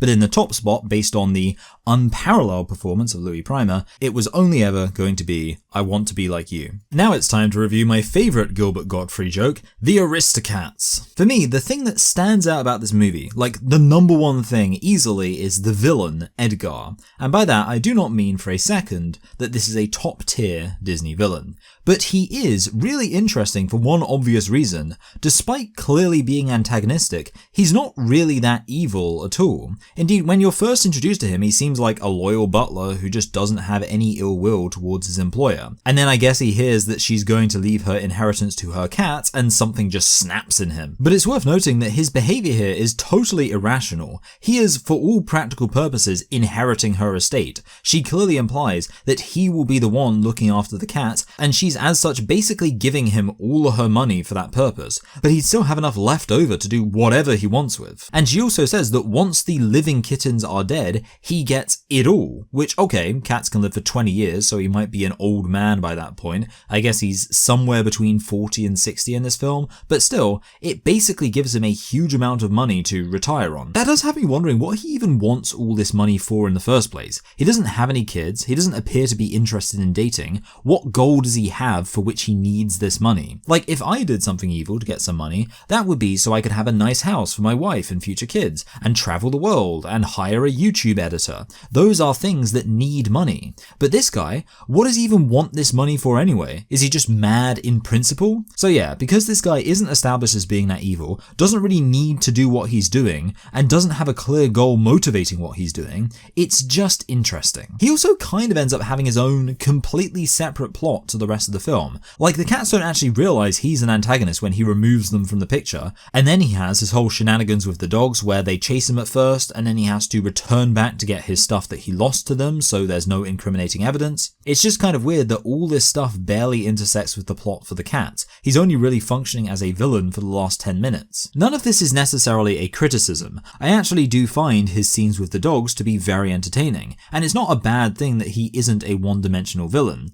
I think the one area that decidedly needs improvement is that they should have clearly established why he wants this money and why it's especially objectionable to him that the money would be in the cat's name. And maybe it could be a relatable motivation. Like, just off the top of my head, maybe he really likes opera, in keeping with him working for a retired opera singer, so he wants to open this grand opera house with the money he'll inherit. So when he finds out the money will be in the cat's name, he realizes he won't be able to do that grand project. That would still leave him as a three-dimensional character who isn't just pure evil, but would provide some reason for his crazy behavior. Although even then, it's totally unnecessary for him to get rid of the cat while she's still alive. alive, and thus maximizing the amount of concern she's going to have for retrieving them. After she's dead, nobody would probably even care if he just killed them. Anyway, let's talk about the cats themselves. Their plot is mostly just them walking back to their house. On the way, they meet some geese who I do really love as characters. Something about their old lady energy is really charming. And then obviously all the cats at the swinging jazz club are a lot of fun. And of course, they meet them via O'Malley, the alley cat, who, with his street smarts, is able to help out these cats who are used to their rich, sheltered lifestyle. Now, this is quite derivative of Lady and the Tramp. There's no way around it.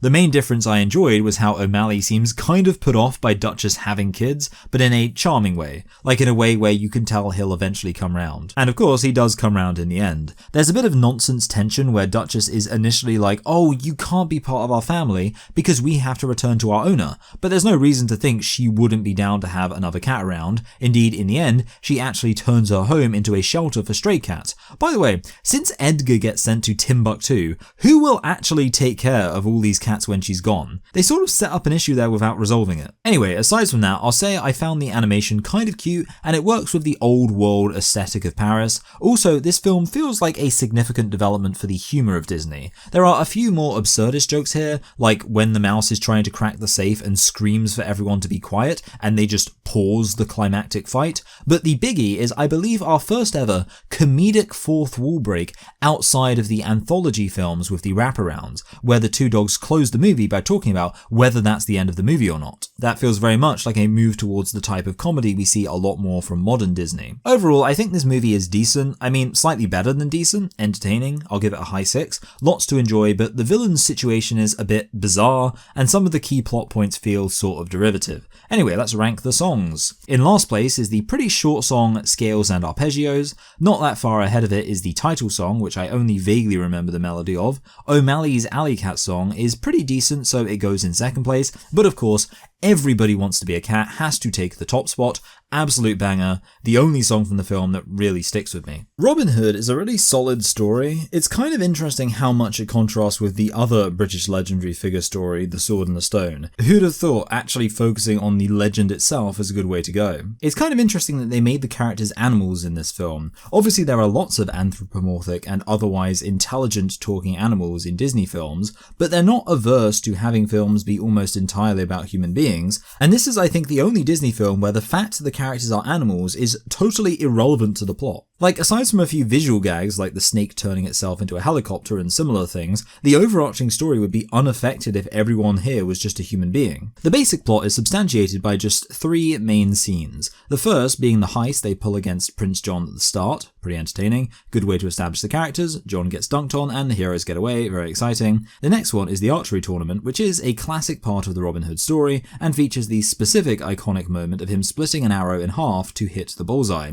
However, in this case, they take it even further by having Robin be nudged such that his arrow is missing, and then he fires another arrow to change the course of the first arrow and still split the other arrow. I said the word arrow way too many times just then. The point is, it's a good scene. Oh, and the escape is fine. Obviously he gets caught, but then Little John has already ingratiated himself to the prince, so he's able to take him hostage and ensure Robin gets released. Then there's a big fight which has some funny moments. I especially like Maid Marian's servant getting involved in the fighting too, as she's a funny character in general. Speaking of Maid Marian, of course the entire reason Robin goes to this tournament in the first place is to get a kiss from her because they have a bit of a romance. It's kind of underdeveloped, which isn't that surprising considering the limited length of the film, but basically in this film they were childhood sweethearts, but she is also the niece of Prince John. It's kind of weird considering that John isn't more antagonistic towards her. Indeed, it gives off weird vibes that while peasants outside are starving and being taxed, she's just having fun playing badminton within the confines of the castle. But systemic critique of her privilege aside, they do show her to be a very nice woman on a personal level, and I guess that's a sufficient basis for her and Robin to be in love. Anyway, so then the final big scene is when they rescue lots of the peasants who've been captured for not paying their taxes, and also they steal all Prince John's gold. This did make me realise that an action scene like this is really hard to do without Robin Hood being allowed to kill people. Like, ordinarily I could excuse it because he's just so great he could take people down non-lethally, but here there are a whole load of other way less competent people running away weighed down with gold. killed, so there's not really a believable way that Robin can help them all escape from a castle while they're being shot at, short of him killing a lot of the people in their way. Instead, the bad guys just have to be unbelievably incompetent such that they can't shoot a bunch of children and old people and crippled people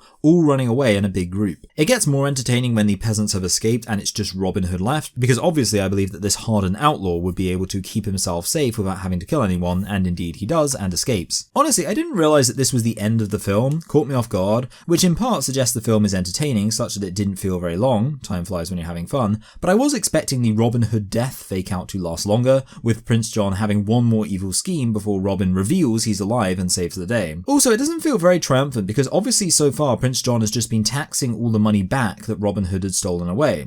Sure, in the end this issue is resolved because King Richard returns and Prince John is deposed, but this isn't even something Robin Hood is involved in achieving. If you actually look at it, Robin Hood doesn't really do anything. At any point King Richard could have come back and solved all the problems, and in the meantime Robin stealing money from the prince is pointless because the Sheriff of Nottingham just takes all the money back via taxes. Like every time we see any of the peasants come into some money, it's immediately taken by the sheriff. And sure, this does a good job communicating what a villain he is, but it also sort of makes me feel like, what's even the point in money in this society? It seems like there just isn't an economy for the peasants here. Like, money is never used by anybody in this whole movie for the purchasing of goods or services. It's only ever taken from the peasants and then hoarded by the prince. So presumably, the peasants just have some sort of bartering economy, right? I guess the point I'm making is that it's hard to really care about the taxes in this movie, because if all money is just immediately confiscated, then that makes the money functionally worthless, so the taxes don't even matter. I should mention that this film is, I believe, the first film to include recycled animation. There are videos that show how they reused animation from previous films, so even while this film isn't bad by any means, it does on a production level point to a decline in Disney as we are just one film away from the fading era. They also reused the whole thing of there being a snake who hypnotizes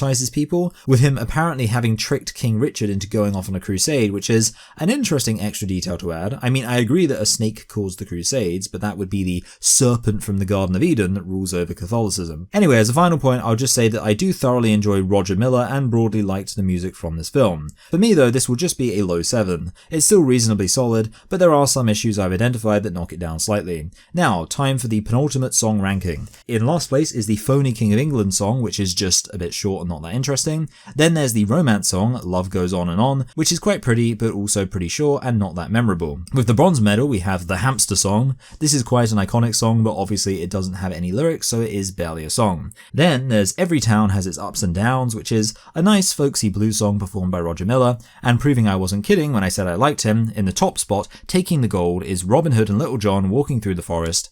Quite an earworm. And now we come to the Many Adventures of Winnie the Pooh, and that title touches on a key point, which is that this story features many adventures being based on an episodic children's book. In fact, speaking of being based on a children's book, this film goes all in with the fourth wall breaks, in that instead of just starting with the book being opened, as a lot of these Disney films do, we're constantly zooming out to see these scenes as just illustrations in a book. And sometimes we'll even have characters stepping outside the illustration and interacting with the text. So yeah, they were pretty committed to this meta aspect. I was also interested in how well the various chapters of this story flow together into an interesting story. See, what was very surprising to me is that I'd always remembered Piglet giving up his house to be something that happens right at the end. I mean, it literally results in a big hero party where everyone's cheering and celebrating. Seems like an obvious ending, but instead it happens right in the middle. We start off with Pooh disguising himself as a rain cloud to get honey from bees, which makes sense since that's the first chapter in the book, even if in the book this is also the explanation for why he's called Pooh, so it had to be at the beginning. Here, I guess it's just to introduce his core characteristic of liking honey. Anyway, I guess his enthusiasm for honey then leads to him going to Rabbit's house, eating too much food and then getting stuck.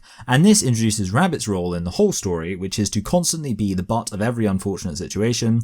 Nothing ever works out for him. Speaking of characters, this is where we get another meta aspect with Gopher, who, fun fact, is not in the books, you know. Anyway, so then there's no real logic to why it transitions to the story about the very windy day, but this does introduce us to another character, Owl, and his main trait is that he seems very smart, but he's actually quite dumb. Also, he tells long, rambling stories Grandpa Simpson style, but they're not as entertaining as Grandpa Simpson. I will say though that it makes me laugh every single time when his house gets blown down by the wind and he turns to Pooh like, "Did you do that?"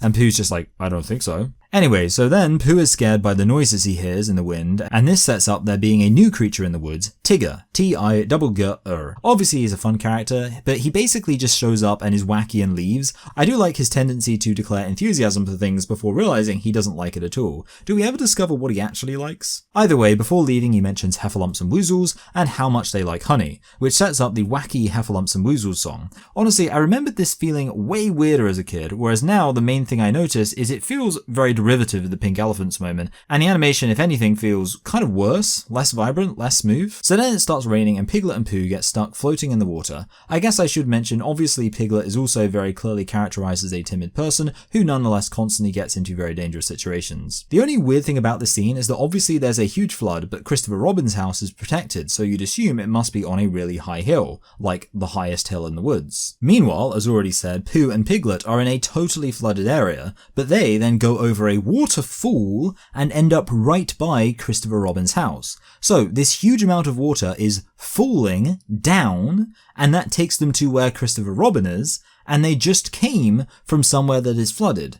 Doesn't really add up. Does add down though, you'd think. Anyway, so then Eeyore gives away Piglet's house to Owl, and Pooh says Piglet can live with him, even though we never see any depiction of that arrangement after this point. And then we're introduced to the fraught dynamic between Rabbit and Tigger when Rabbit gets annoyed with Tigger constantly bouncing him. So he decides to take Tigger into the woods and lose him. When I was a kid, I remember this whole thing being more of a drama where like Rabbit has to seriously confront the seriousness of intentionally trying to abandon someone in the woods. Instead, the whole thing is played for laughs. Tigger doesn't get lost at all, and instead Rabbit and Pooh and Piglet get lost, and then when they split up, just Rabbit gets lost, so as always he ends up being the one who comes out of this worst off. The way he gets lost is actually pretty funny. See, they keep ending up at the same spot, so Pooh suggests that they walk away from it and then try to walk back and see if in trying to find the same spot, they'll end up not being able to find it and thus stop going around in circles. And Rabbit responds to this by saying, well look, obviously if I walk away from this spot and then walk straight back, I'm going to find it again. Watch! So then he walks off and never comes back. That actually made me laugh out loud, which I believe has only happened once before in my marathon of these films. Anyway, so immediately after this, there's a bit where it's snowing and Tigger bounces too high and gets stuck in a tree. He resolves that if he ever gets down, he'll never bounce again. Oh, I should mention this also introduces Roo and Kanga, who are